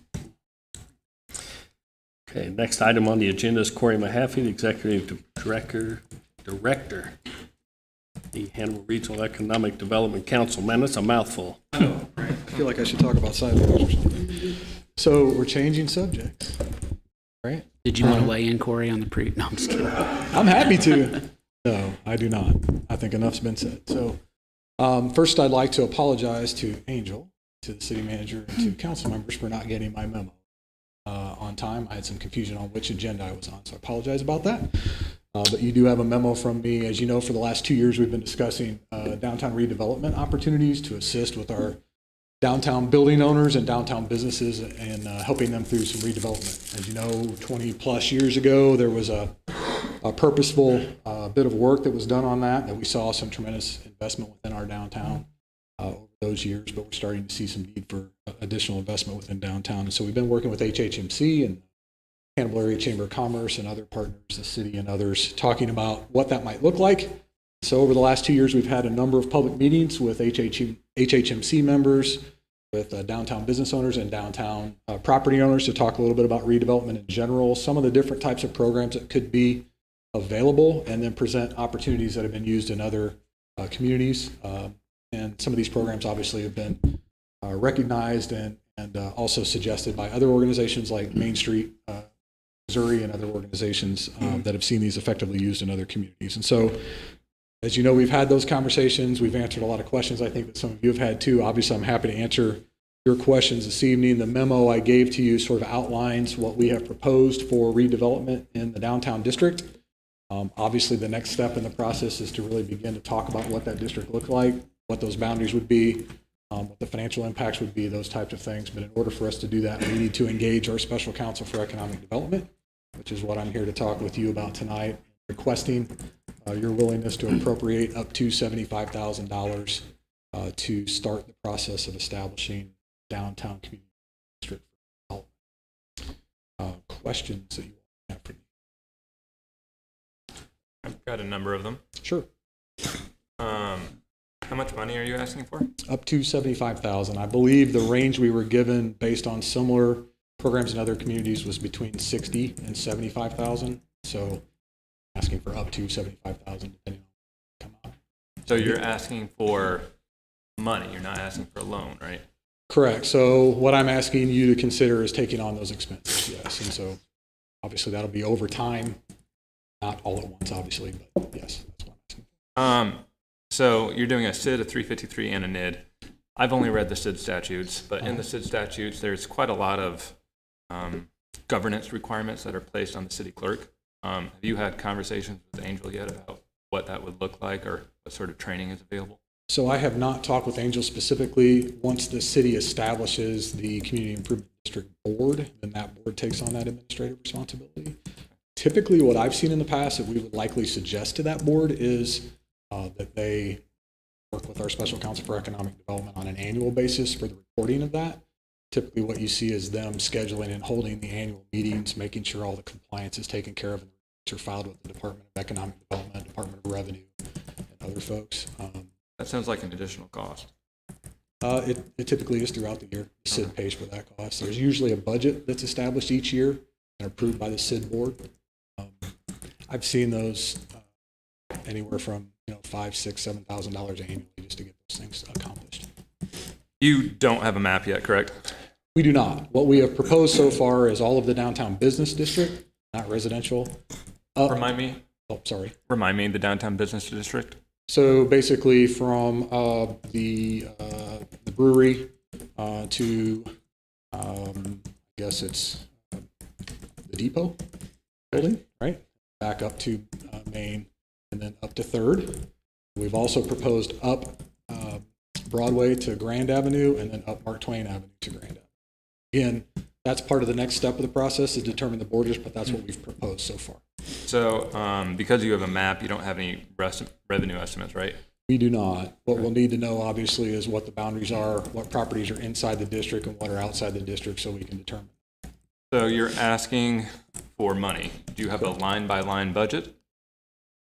I do not have a line-by-line budget. I have an estimate, again, based on what similar programs have cost. All right. Do you have any deliverable dates on the money that we would be? I have in the memo on the back page, you should have a stepwise work program that kind of shows you the steps of all three of those things. But there are no dates attached to that, right? I do not have those dates attached. So one of the things that's interesting about that is ownership of the particular properties. It will take some time to track that down, obviously, and then obviously having conversations with banks if there's notes involved in that. So the SID petition process is really dependent upon how complex some of those ownerships are. And then obviously we have some out-of-town ownerships and our ability to track some of those folks down and talk with them. So I don't have specific dates, and I'm not sure. I do know from past experience that others have taken almost a year. Once we pass the stage we're talking about tonight, get going on that process, it can take as much as a year to get that accomplished, but I can't give you a specific date. Sorry. Have you looked into USDA rural development grants to fund this? Not to fund the legal expenses that we're talking about tonight, no. I have looked into those programs before for other things, but not for this. Is that an option? I don't know that it is, but I certainly can talk about it. Same question for Mark Twain Regional Council of Governments. So typically they have a revolving loan fund program that could potentially loan the funds, but it's not. Okay. How come the folks who are benefiting from the SID won't pay for it? Well, technically they do as taxpayers. Yeah. And of course, then the SID ultimately, will provide additional opportunities for the city as well. Property tax dollars, personal property tax dollars, sales tax dollars. So but they're not organizing themselves and paying for it. I wouldn't say they're not organized. Obviously, HHMC, as you've seen, has written a letter of support in terms of starting this program. But it's fair to say you're the cheerleader, right? I have been the person that has suggested these programs as correct. I would say that, I think I mentioned the last time we discussed this, that typically when we see this done, it's on a developer by developer basis. And so there's maybe one or two landowners. So typically they pay those funds associated with that through our initial funding agreement. But in this case, we could have north of 100 properties included in this. And so it makes it a little bit more difficult to pass the hat, so to speak. So, the SID creation statutes allow for private loans. Have you sought a private loan? We have not. Okay. Yeah, just to be clear, I support the project entirely. I don't support the procedure, really. Okay. It seems like we're creating the SID before we're setting the policies and procedures in place that would be accessible to everybody.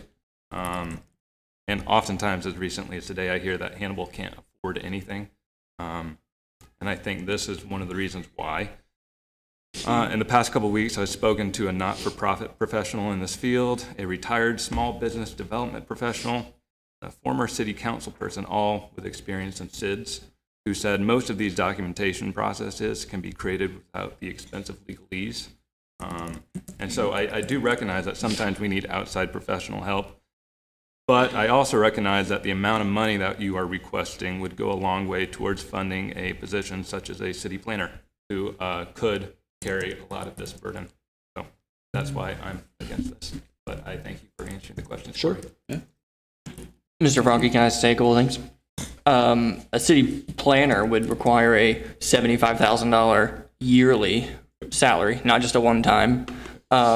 Also, the SID we pay for it now, this $75,000, and then it funds itself going forward. We have a lot of citizens that say that we spend all of our money downtown, and now this will essentially give that a fund to say, here's the money we can spend downtown, and there you go.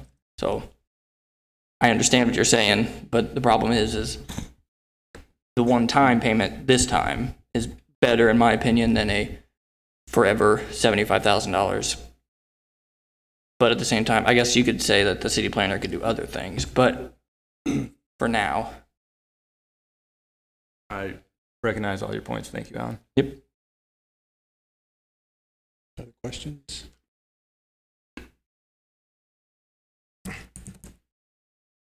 Questions? Okay, well, I'll call the question. Is there a motion to approve? So moved. Second. Motion and a second. Any other discussion? Hearing none, all in favor say aye. Aye. Opposed? Nay. Councilmembers Welch, Yes. Beach, Yes. McCoy, Yes. Mayor Pro Tem Dobson, Yes. Councilmember Franke. Yes. Oh, nay. Sorry. Thanks for saying my name right, though. Threw you off, didn't you? Yeah, it did. Sorry. My daughter has a friend by the pronunciation of the other way, I so. appreciate it. Mayor Hark, Yes. Councilmember Bowen. Yes. 6-1. 6-1, motion carried. Thank you. Thank you very much. Thank you, Corey. Thanks, Corey. Next on the agenda is Alan Bowen. Thank you, Mayor. I'll go ahead and read my memo quickly as our meeting is going on and on. So I'll try to hopefully be speedy. In recent years, utility task vehicles, UTVs, have become more popular around the country. Many citizens use them for recreation, but some use their machines to take care of their properties. The city of Hannibal has many of these UTVs, and we utilize them every chance we get, hauling small loads around job sites, going back and forth for supplies, easily surveying a job site, and more. Some organizations in town use UTVs during festivals and parades, as they are easier to get from one side of the event to the other rather than a vehicle. These machines can be very useful and have created a fun hobby for citizens if used correctly. With the recent vote to not allow an organization to use their UTV a couple months back, the city of Hannibal decided to not use their UTVs either in support of the council's decision. This has opened citizen feedback and city department feedback that we need these machines in town. The biggest problem with allowing UTVs on the road is that they are hard to license through the state, as a title is not issued when you purchase. Our current ordinances allow for licensed vehicles, with a few exceptions, and all-terrain vehicles, ATVs like four-wheelers. I feel these sections need to be addressed and cleaned up, and with the recent request presented to the council for the use of UTV for property maintenance, the city department needs, and upcoming festivals, I feel this is the perfect time to do so. I do have a rough draft ordinance that Mr. Lemon wrote up, and it's attached for you guys, not public yet, of course. It's just a rough, but this is just discussion, so I assume everybody has read through that, so. I like everything but the your average Joe's not gonna have $1 million liability insurance. Right. I still feel that we should allow or require insurance for any of these to. Right, not $1 million is a lot of liability. About 300,000. How much is required for a motorcycle? I'm not sure. Go to a regular motor vehicle. What the requirements is 150. Is that correct? That sounds right, Mayor. I don't know for sure. It's crazy low, though. It's 150 is the minimum requirement for a motor vehicle in the state of Missouri. I mean, I'll echo Councilman Beach. I mean, I like it. I mean, I have a couple of things on my list here, but obviously it's a rough draft. We can talk about that later. You know, but I mean, I would support it. I've had a lot of feedback from some of my constituents. I personally don't we've talked about it a little bit before and, safety issues and things like that. But, a UTV, I mean, it's bigger than a motorcycle. They're not any louder than a motorcycle. Same requirements, insurance, turn signal, licensed driver. To me, I mean, I have no problem with it. I think it's time to update it. Appreciate you bringing it up. Mayor, I corresponded with Chief Davis, and I believe Lieutenant Grody is prepared to provide council with findings of a study. Wish to recognize I Lieutenant do. Grody then. Thank you.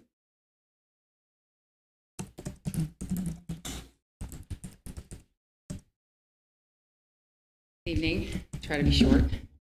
So in October, November of last year, this topic came up for discussion. And so I was asked to do some research on that to see what exactly other entities have done. So I started looking at cities that have similar size to us. And I reached out to the police departments. I looked online to see if they had an ordinance first and reached out to them specifically to see if they were looking to have one or address one. I talked to places like Poplar Bluff, Kirksville, Ozark, Rolla, Sedalia, just to give you guys an example. And none of them had ordinances currently on the books for that, nor were they looking to have any.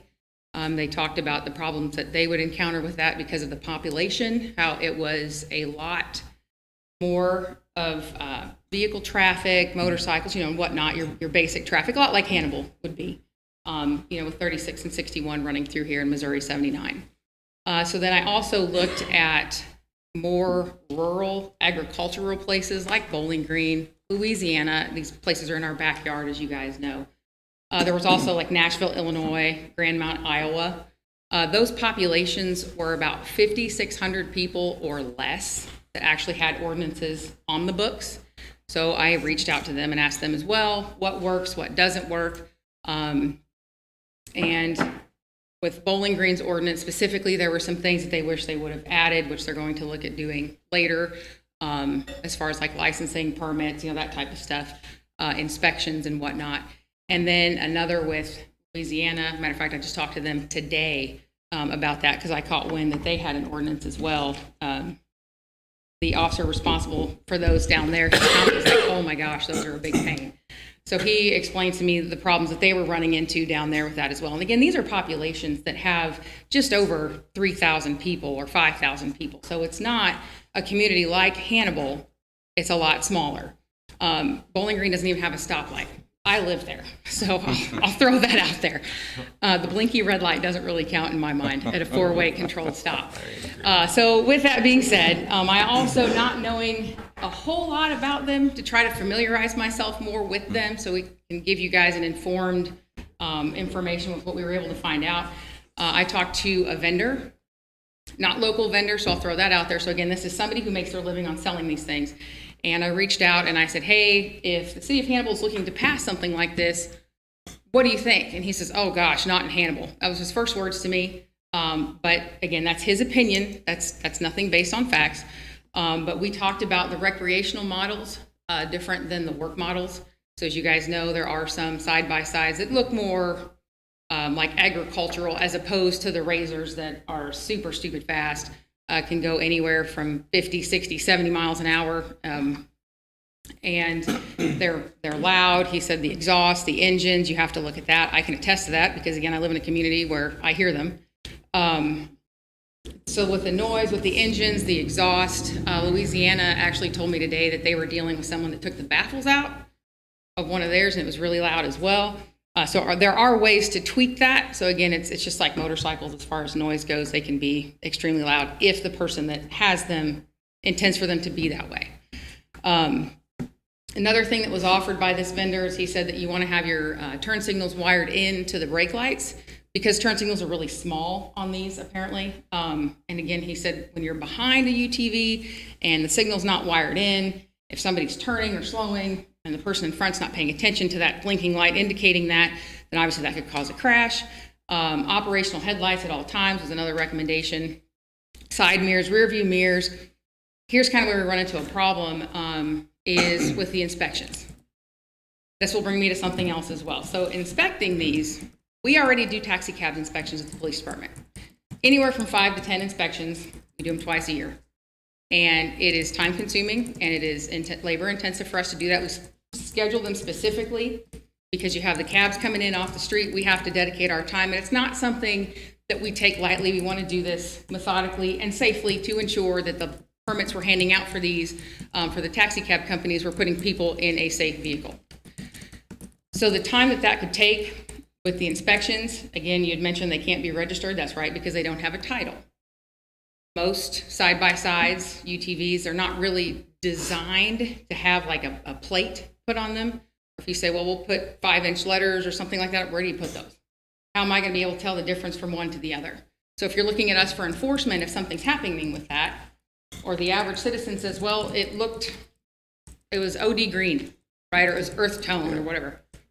That doesn't help us.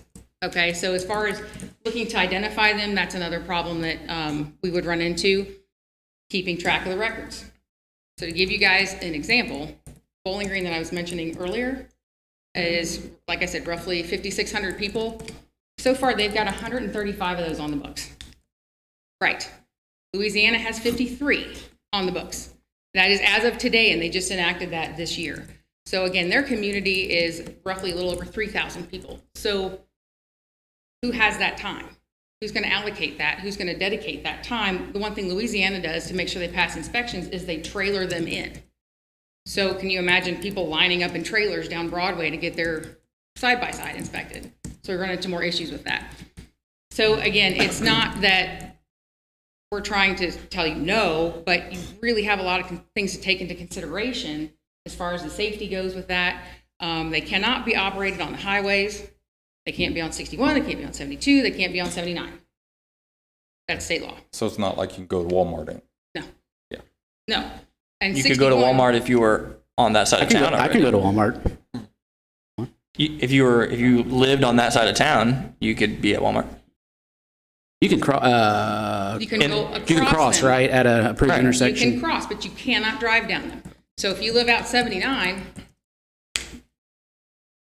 how do you drive down? Like if you're at the cave, you can't just drive down. You have to find other ways to do that. So anyway, with that being said, there are a lot of safety concerns that we have involving this. So we do ask that you guys, if you choose to move forward with this, take a lot of these things into consideration of the things that we have found that have been problematic, because that's a lot of permits that Bowling Green and Louisiana have issued themselves, let alone to put that daunting task on city employees that are already taxed with everything. And that's on us. That's on us to make sure that if we choose to go that route, that we Right. get you the help. Because, it's the citizens' right. I mean, we shouldn't deny them. If that's something that we choose to do, we shouldn't deny them that ability because we don't have the manpower. That falls back on all of us. Sure, up here. but they also have vehicles they can drive to Walmart as well. So it's more like it is. It's a recreational Sure. thing to You do. have mopeds and motorcycles and things like that. Right. I mean, Lieutenant, are you aware of any safety device requirements on these? So it is not uncommon. Most new ones do have the 3-point harness, I believe, like the safety belt and the roll cage that's part of it. That was explained to me. So that's kind of standard on the new ones. I don't know about old ones. I don't have that answer. Okay.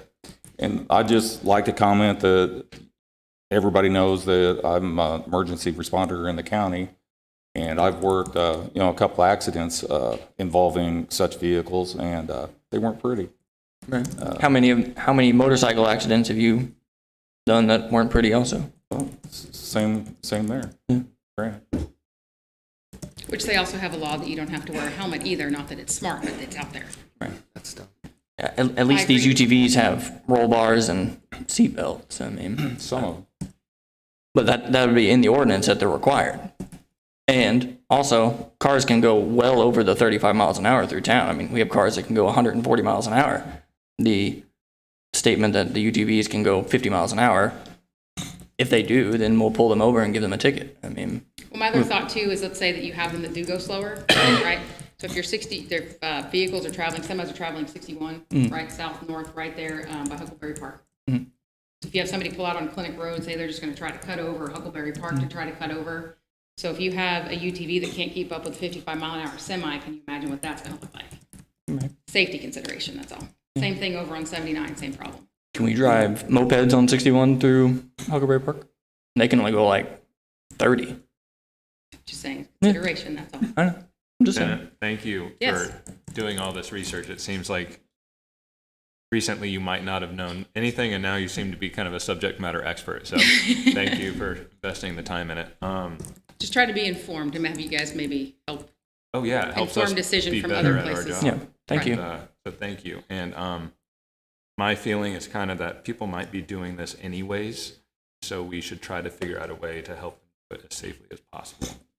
Is this an enforceable thing right now? Like, if you see someone on a side-by-side, do you have a means to force them not to do that right Yeah, now? that's why we did the press release to make people aware, hey, you might be seeing it in smaller communities, but you still can't do that here. Now, that brings me to another point.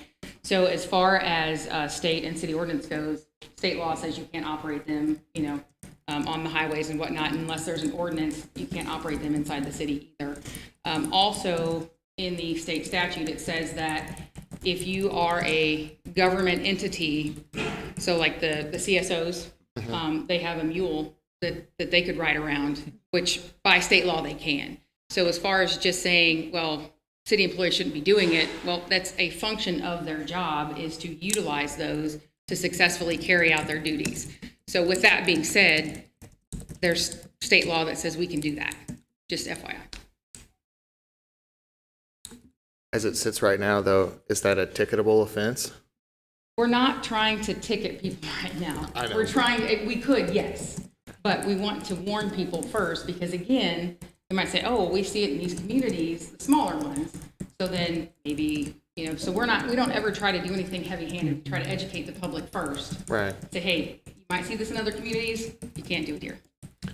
So that's why we did the media release and threw it on Facebook and everywhere else. I've been guilty of this myself. I've drove my mule from my shop to my house, a couple blocks, and I was stopped by an officer, and they said, "You just can't do that. Please take it back home and don't do it." And then I was, okay with that, but I kind of would want to have them be able to say, you are violating this exact part of this. Sure. So you are currently in violation of state statute 300.348. Okay. Now you know. I'm out. Just kidding. Put cuffs on him. Yeah. Councilman Bowen, I'm just glad you didn't say I did. you're saying this time the ordinance is in rough draft form and you're looking just to A motion or discussion to continue. Yeah. I don't know if we need a formal aye and nay to continue or not. That'd be. I don't believe that's necessary at that point to. I guess, do we have anybody super opposed to stopping? That'd be a better question. I think gather input from everyone here and have that put in draft form and bring forward. I think that would be the appropriate manner. Councilor, Yeah, that's fine, Mayor. Lieutenant Grody and I had sent her a copy also so she could take a look at it. Well, she and the chief. And we've been talking about some additional things that were suggestions that she had gleaned from her research. And it all sounds reasonable to me. So, I mean, there are some tweaks that we could do and take any suggestions from councilmen and then probably take it back to HPD and let them take a second look at it and see if we can get it where perhaps they feel a little more comfortable with the enforcement side of it. Because obviously, you guys can sit up here and do it all day long, but the boots on the ground, we should probably listen to them would be my suggestion. But I think I can certainly incorporate most, if not all, of the suggestions that Lieutenant Grody had into the ordinance structure that Councilman Bowen and I have been working on. Okay. So. Sounds good to me. Okay. Thank you. Just one more question. If you had to vote on an ordinance, say in the future, to allow the operation on the city streets, what would your position be? My personal opinion? Yes. No. Okay, thank you. What about the opinion of your constituents? Okay, we got a quick question from our Central Services Director. So what does that mean for our city? The ordinance says we cannot use them. The ordinance does not address that. No. That's been a falsehood. That should have never been brought up. What she was trying to clarify, government are allowed to use it. That's what we're trying to establish. That really muddied the water of the conversation. Really should have been, and that's why she mentioned that. So we want to get that clarified right away. Because the fire department utilizes them, we utilize them parts on, and it's that statute that she.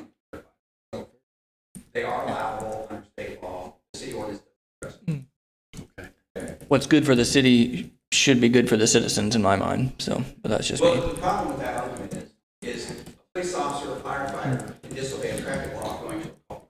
So there's often a lot of laws that aren't applicable to That way we can get it recorded. Okay. Thank you. aren't applicable to government.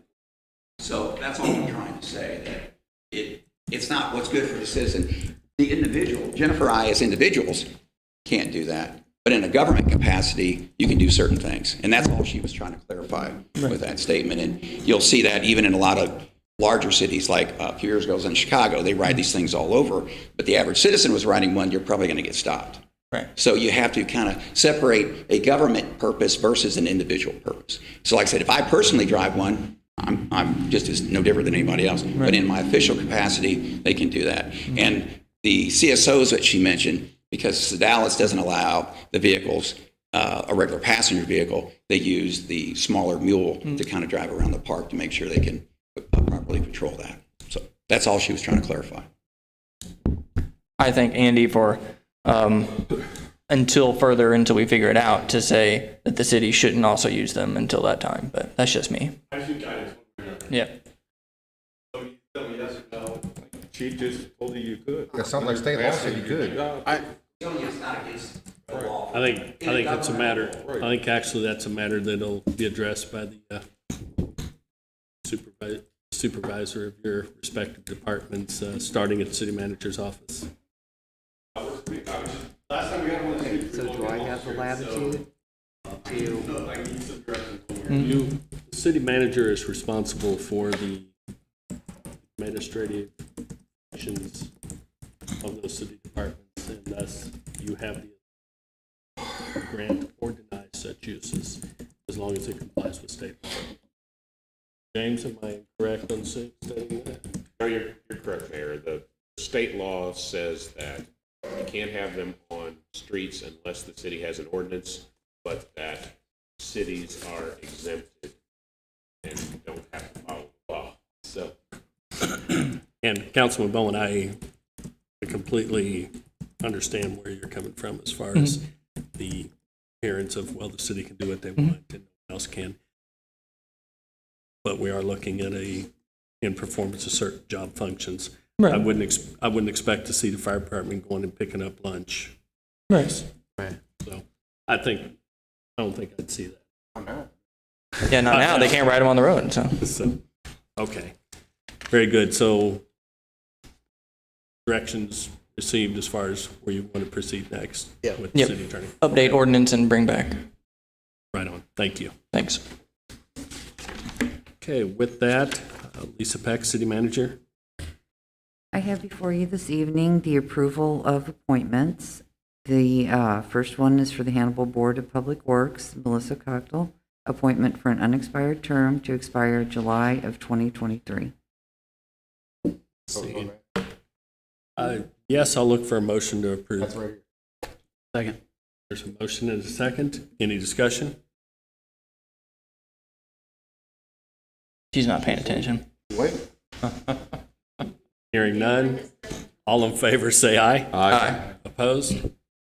Motion's carried. Okay.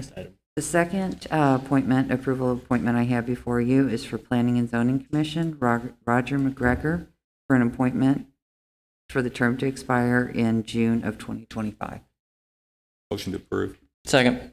Motion and a second. Any discussion? Hearing none. All in favor, say aye. Aye. Opposed? Motion's carried. Andy Dorian, Director of Central Services.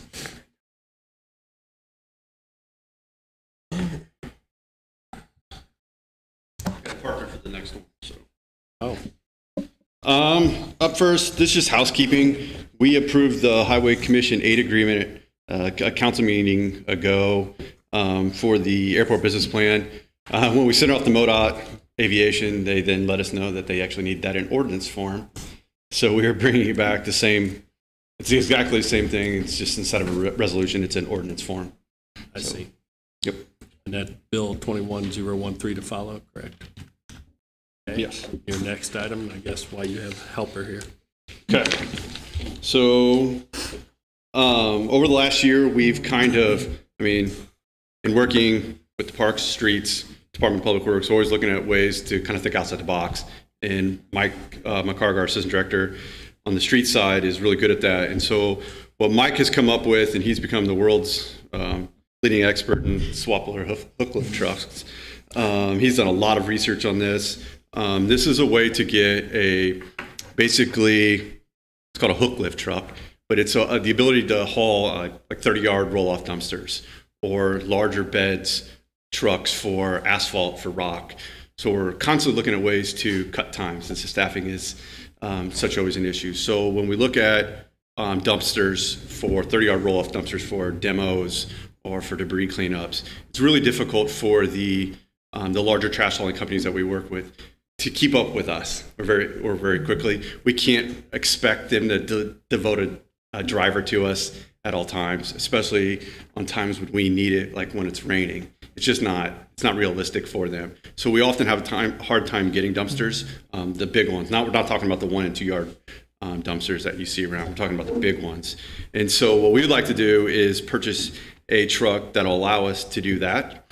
This would be also a truck that allows to haul larger amounts of asphalt. So that is always a big thing. Our asphalt paver, it'll pave as much as we can put in it, but getting the trucks to the plants and back is our biggest time. And so being able to have larger trucks cuts down the amount of time we have to make those trips, amount of downtime for our crew. It'll save a lot of time on that. This also will allow us to control our own dumpsters for the big dumpsters for special events downtown, anywhere else really, and for the riverboats. And so, oftentimes you get a riverboat coming in, it's 95 degrees out in the middle of summer. That dumpster might sit there all weekend. Stinks, you got birds, you got different things. With this, we'll be able to, they'll be able to drop their trash, we'll be able to load it and get it out of there right then and there. Plus, we'll be able to bill them for that. So, taxpayers are not subsidizing that part of it. We'll be able to bill accordingly. So, Mike's done a lot of research. He can answer probably any question you have. We've sent multiple guys to look at these trucks at a couple different locations. And so, the final price for this one is $104,500. That is split between the Department of Public Works, which is the building inspector side, the street department, and the parks department, which is something we're really trying to do, is utilize these specialized pieces of equipment across multiple departments. And with that, additionally, will come a few dumpsters that we will have, one for the streets, one for the parks, and then one kind of geared towards tourism that will keep a little bit nicer and clean. So with that, this is kind of an outside-the-box purchase, so we will answer or open it up to any questions. I have one. Normal house demo costs, $4,000 to $8,000. How much of that is the dumpster that we pay, and is this going to save any of that cost? So maybe we could squeeze out an extra house per year or something. Currently, last year we tore down 28 houses, and it averages about 5 yards, 5 dumpsters per house. Is what about averages? 5 30-yard dumpsters. 5 30-yard dumpsters, and there's currently 550. Okay. Quick math: $80,000. We could actually take that dumpster for $210 as the actual dumpster. So we could cut that 75 down, 25, 28 right in there, just on the house tearing. Of a little bit in gas. So in a couple of years, we could pay for the $104,000 truck then. But more importantly is our track hoe dumpster in about 35 minutes. So we get a dumpster to the house, it's done in 35 minutes. Then without a dumpster put anything in it, it's done. Right. What's worse is when we've rented larger houses, we've had to rent a track hoe. They're $800 a day to rent a track hoe. I can't get dumpsters there and rented machines just sitting. house is down. So then they could go dump it, come back another 35 minutes, they dump it, another 30 minutes. Times like Right. Parks and Rec has the gravel body itself could, and we'd have, so I could have 3. Then my driver, when he's just sitting there, nothing left to do, something else, he could actually get in that truck, 3 dumpsters, and take 3 dumpsters. Cool. Then the next day, midway through the next day, that's 5 dumpsters in a day and a half. House is down, hauled out. So instead of a week maybe to tear down a house, we could get it done in maybe 2 days or something and save the $800. Okay. Yeah, Wonderful. and it's not just demos of houses. Right. We're talking about demos of things like when we do Clemens Field and different things. I mean, Right. there's a lot of this. This will also, we will use this. We have to dispose of our own street sweepings now. It's part of the mandate. So we have to contract that out. We will be able to do that in-house. There'll be a savings there. We budget about $40,000 a year for that. So that is an additional savings. If you're not familiar with what this truck is, it's similar to a standard boat, except it's got a hook that actually pulls it up. Within 5 minutes, you can change the bodies of the truck. You don't have to get out of the truck. It self-locks itself down. So you can go from gravel and asphalt to dumpster in less than 5 minutes. So it makes it very, very easy. The store moves up on our line now. When the river comes in, we'll schedule, we can take it down. Some plans to make it presentable. Keep it clean, we'll use it for construction, so we don't have back up large events for down. And it's in my Sunday. Event starts at 5 o'clock on Friday. The dumpster is over Sunday night. Same thing with armory events, so cook-off, wing games. We should be able to cut those costs down for the nonprofits as well. So. I've seen some of these trucks. They're becoming more popular, not only in this field, but in the towing industry, where they change actual beds off the trucks depending on the type of job they have. So instead of having 2 large trucks that they're making payments on, they have 1 truck with multiple beds that they can change out depending on the size job they need, essentially cutting their fleet cost in half. So that's kind of what you're talking about, being able to use it for asphalt as well, correct? Okay. Asphalt, rock, sand, not having to go to the quarry as much, it's less wear and tear. Nobody sees our tires more than you do, Mayor. And so anytime we can cut that down is savings there. So Actually be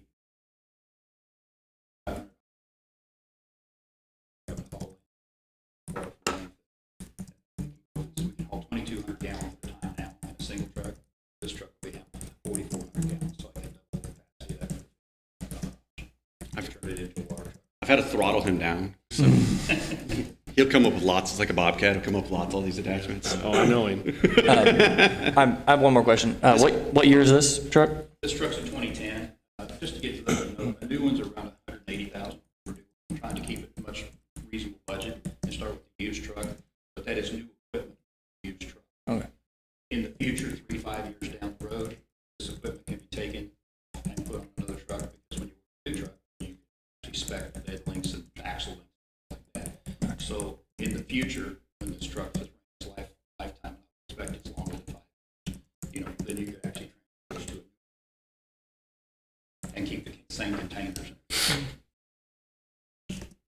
This is a 2010 truck, 5,000 miles. It's 5,000 miles. The engine, ECM, matches the. Okay.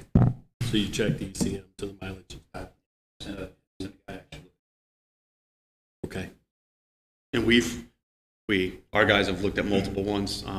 Mike has pretty much talked to every single person in the industry multiple times. So wonderful.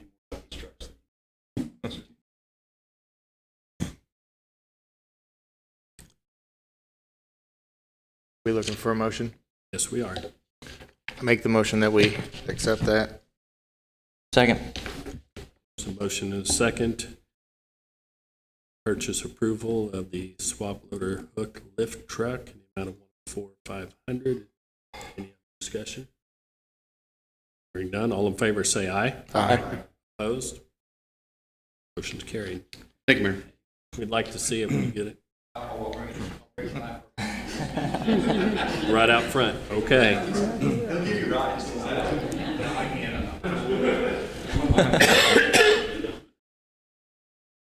Okay, next on the agenda is Edie Grotman, DPW Management Assistant. Looks like there's several items here. Good evening, Mayor, Council. I have 4 agenda items this evening. The first one is that the city has a vacant lot that is located on Turn Street. This is a non-addressed lot. It's a vacant lot. It's right next door to 1521 Turn Street. 1521 Turn Street has recently been purchased by a gentleman named Joe Baker. Joe Baker is interested in purchasing our non-addressed lot on Turn Street. He would like to minor sub the 2 lots together in order to build a garage. Just so that way it's, you know, it's going to come through planning and zoning to do that. All the necessary contracts have been signed, and he would enter into an agreement with the city for $500 plus closing cost if this was agreed upon this evening. Resolution on this. Edie, you might have said this and I just didn't hear you. This is next to his main residence, right? It is. He has recently purchased that property. It hasn't changed on the Marion County Assessor's page yet, but it is his main residence, yes. And the lot he's purchasing will be combined with the house. It will be, yes. Okay. He will come through planning and zoning and do that minor subdivision process. Yes. Thank you. Mm-hmm. An investment in an empty lot. Okay. Your next item. Okay. My next one is very similar situation. The lot that the city currently owns is at 309 South Griffith. Portia McPike and Jeremy Socho Malumba have purchased the old Hope House at 1905 Hope.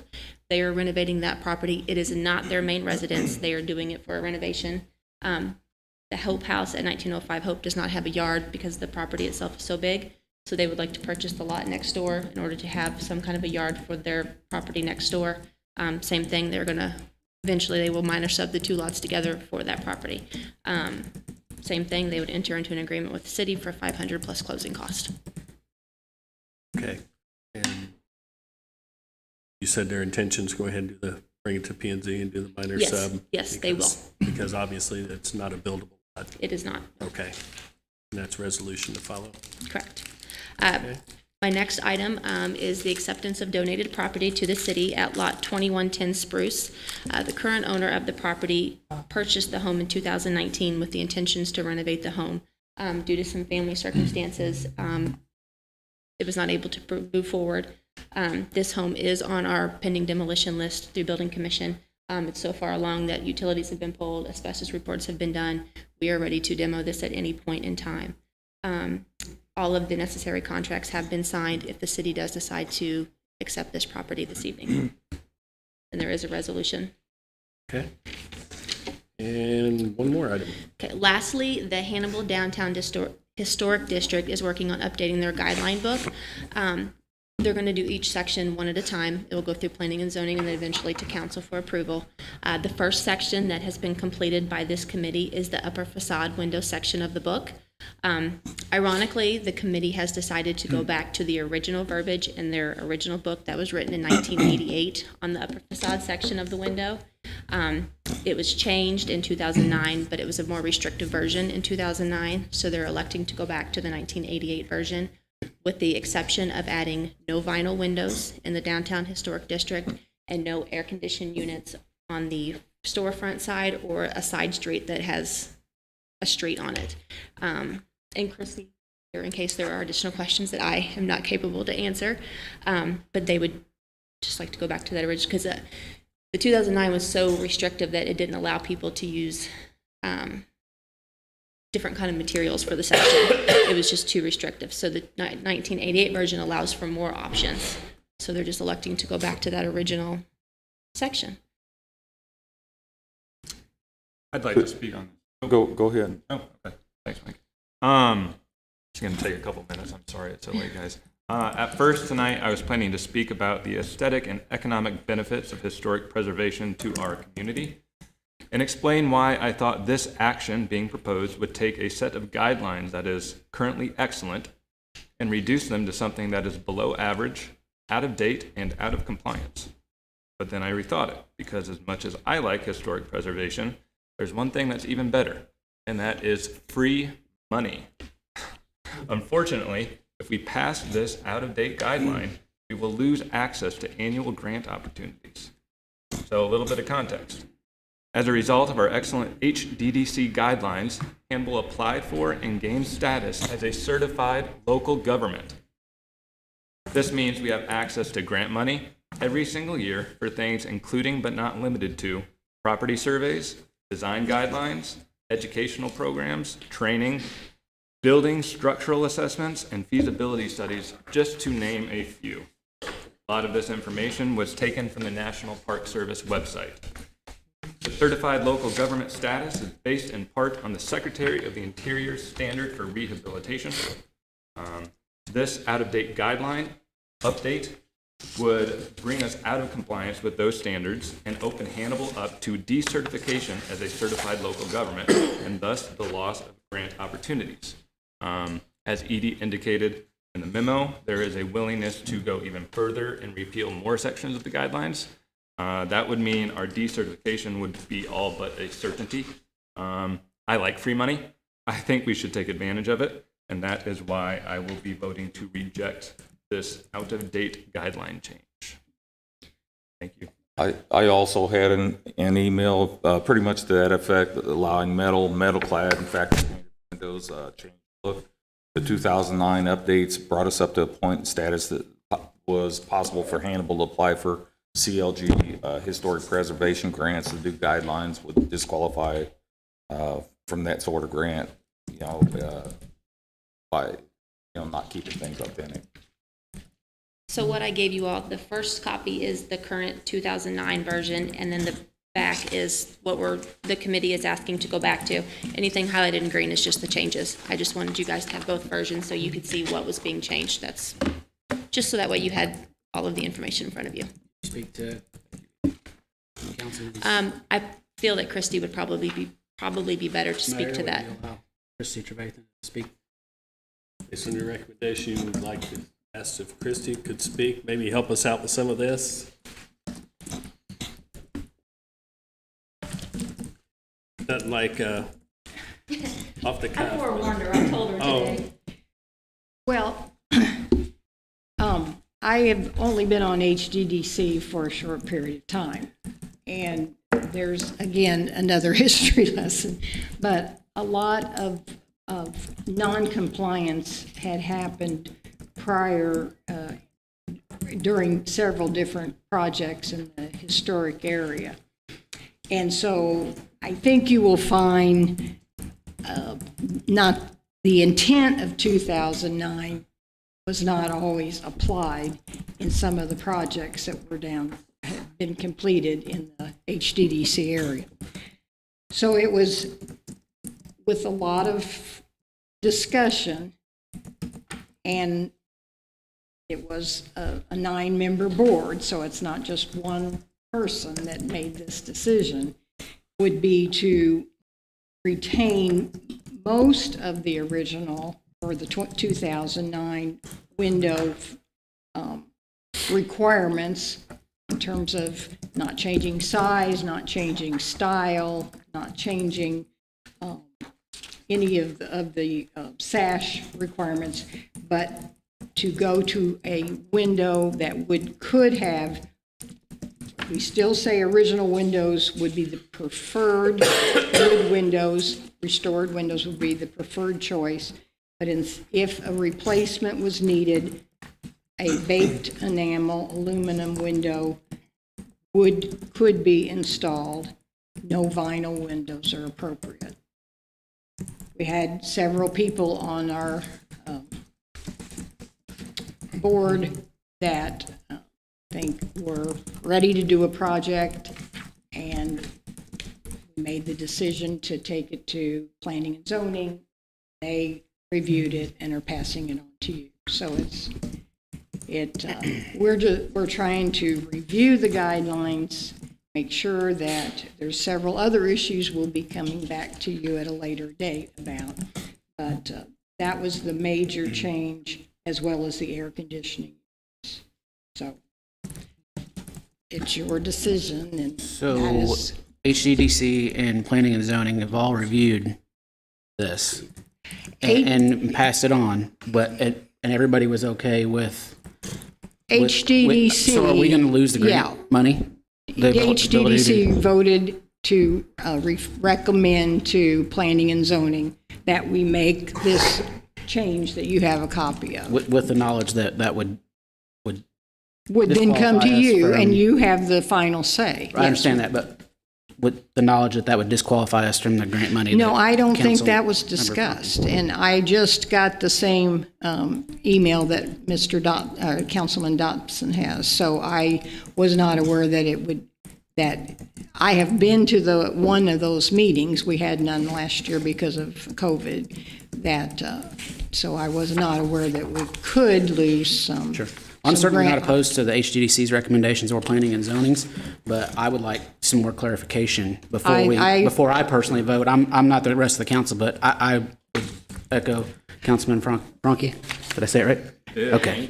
If money is on the line, I think it needs to be presented. Mayor, I'd So- like to make a motion that we table this till next meeting so it can be further investigated. Second. Wow, okay. Tim, I'm not trying to tell you what to do, but I think it might be appropriate to refer it back to planning and zoning to make sure you don't keep track of it. That's fine. I mean, if you just pass it to the next meeting, if no action's been taken, the thing's gonna go away. If you want to do is figure out, you might want to refer it back. And make that motion. Amend your motion. And in my second. Okay. Motion is second.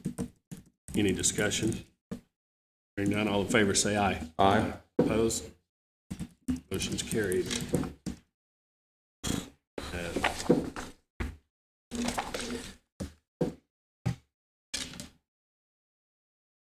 Right. Next item on the agenda is Gail Brandt, Director, HCVB. Just getting ready to have a ribbon cutting, everyone. Yes, we are. Yes, we are. Mayor, City Council, I'm here this evening to ask for your approval to submit a grant application to the Missouri Division of Tourism.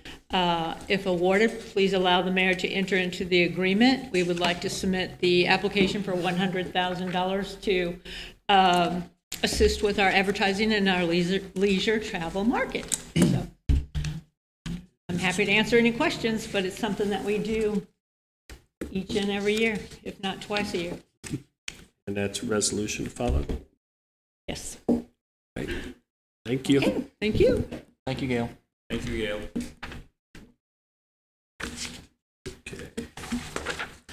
Okay, council, before us, we have resolution 2342-21. I need a motion to have the clerk read this resolution, call the roll for adoption.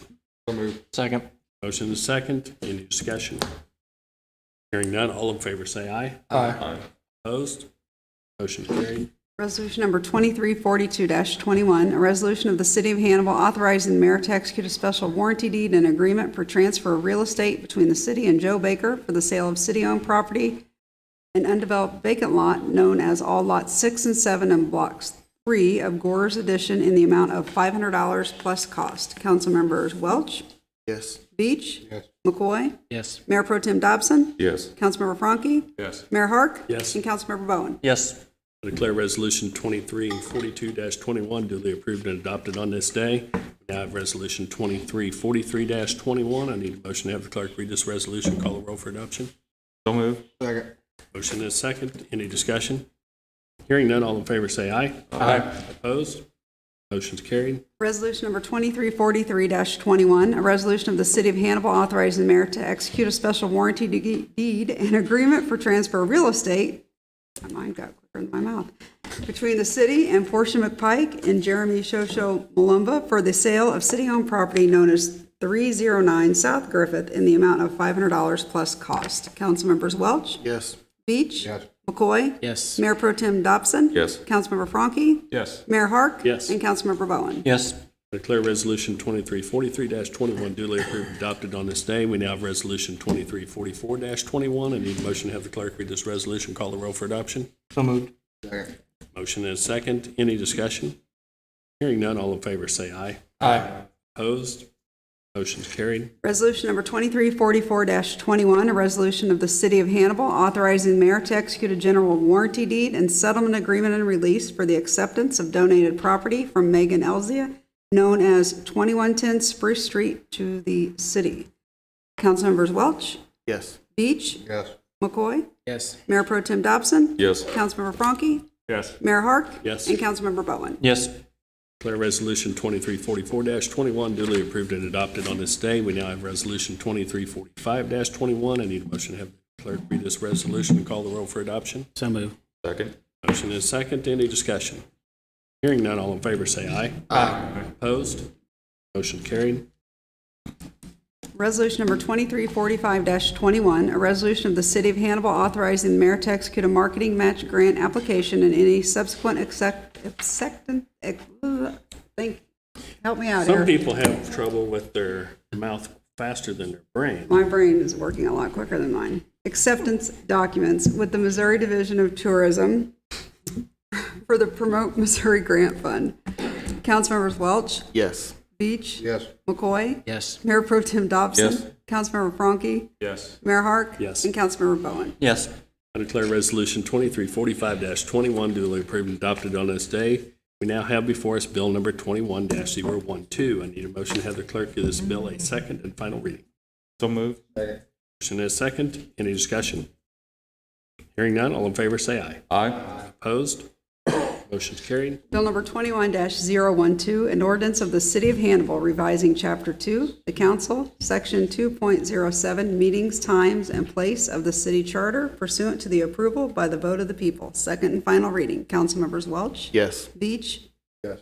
McCoy, Yes. Mayor Pro Tem Dobson, Yes. Councilmember Franke, Yes. Mayor Hark, Yes. and Councilmember Bowen. Yes. Declare Bill number 21-012 duly approved and adopted on this day. We now have Bill number 21-013. I need a motion to have the clerk give this bill a first reading. So move. Second. Motion is second. Any discussion? Hearing none, all in favor say aye. Aye. Opposed? Motion's carried. Bill number 21-013, an ordinance of the City of Hannibal authorizing the mayor to execute a $67,500 Missouri Highways and Transportation Commission airport aid agreement between the City of Hannibal and the Missouri Highways Commission for funding for the development of the Hannibal Regional Airport Business Plan. First reading. Okay. Council, this time I'm going to ask. We got one more. No. No. Oh, yeah, sorry. My apologies. It's all Off good. some more, aren't you? I wanted to listen to Angel again, that's all. Oh, okay. This time we'd like to go into closed session in accordance to RSMO 610.021, paragraph 3 and 13, admitting myself, council, city manager, city attorney, city clerk, and Andy Dorian, director of Parks and Rec. I vote no. Sorry? Motion. Second. Motion to second. Any discussion? And all in favor say aye. Aye. Opposed? Councilmembers Welch, Yes. Veach, Yes. McCoy, Yes. Mayor Pro Tem Dobson, Yes. Councilmember Franke, Yes. Mayor Hark, Yes. and Councilmember Bowen. Yes. Very good. Thank you, everyone, for your attendance this evening.